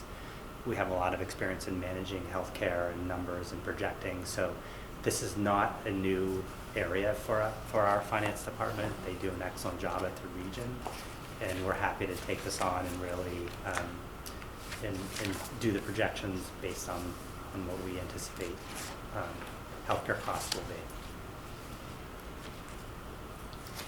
On the regional side, do you do a head count tracking too that you show?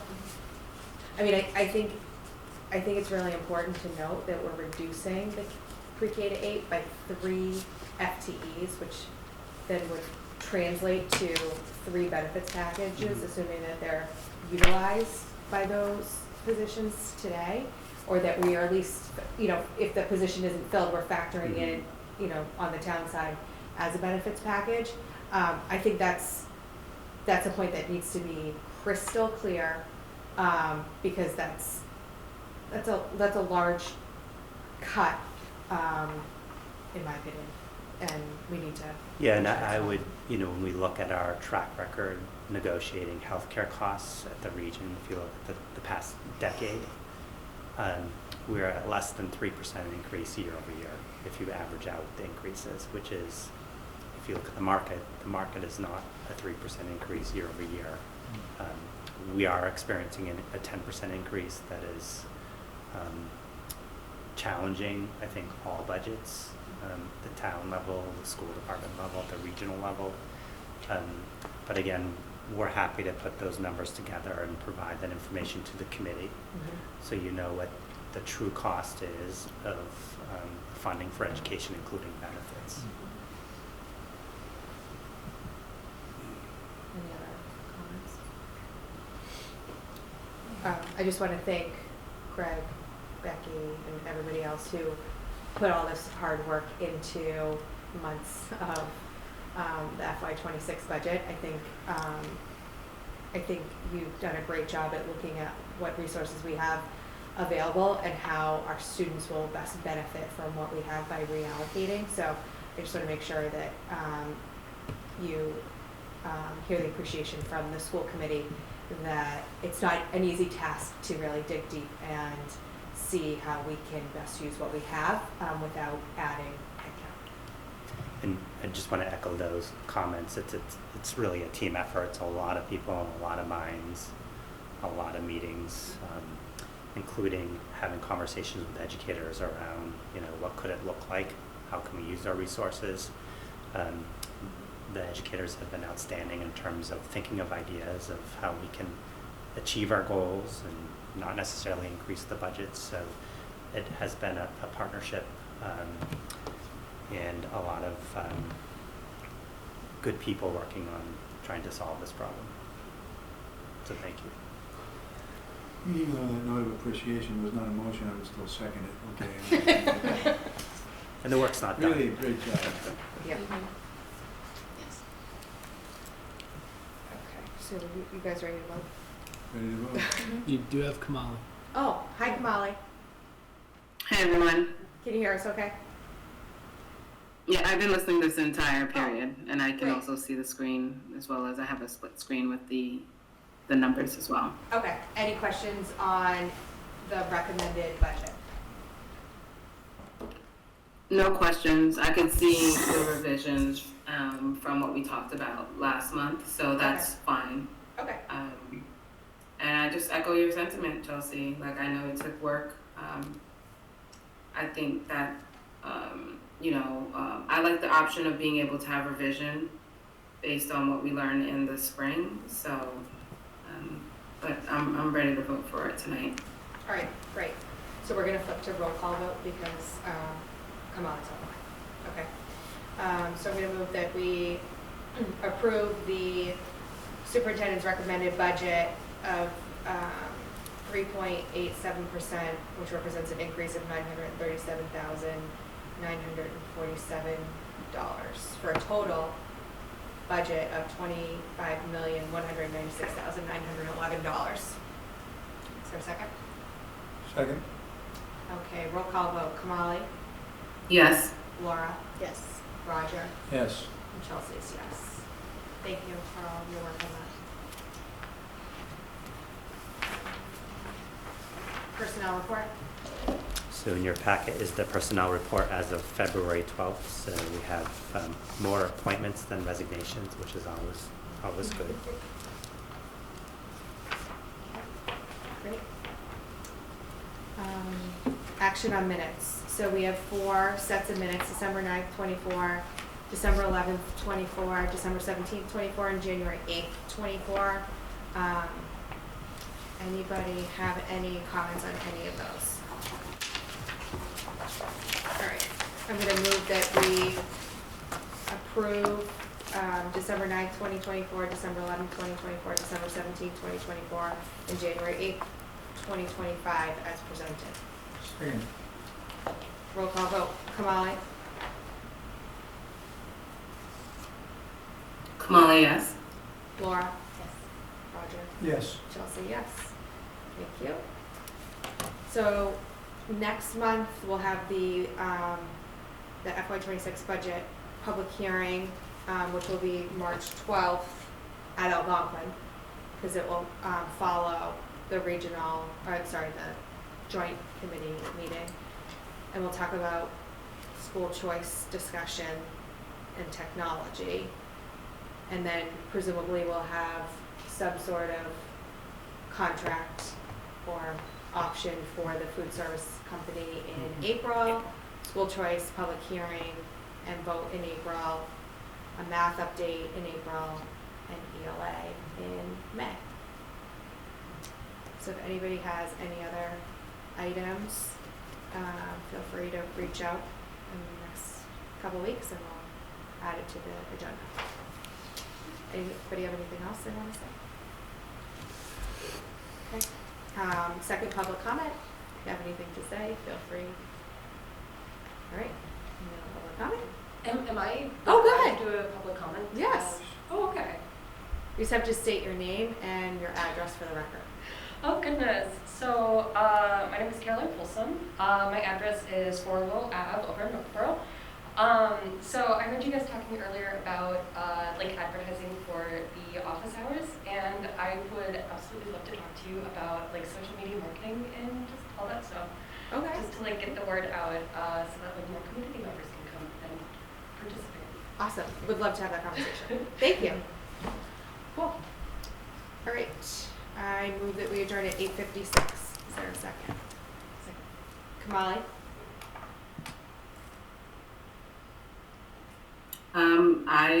Yes, so moved and seconded. I guess my answer is yes. Seconded, yes. All the above. Laura? Yes.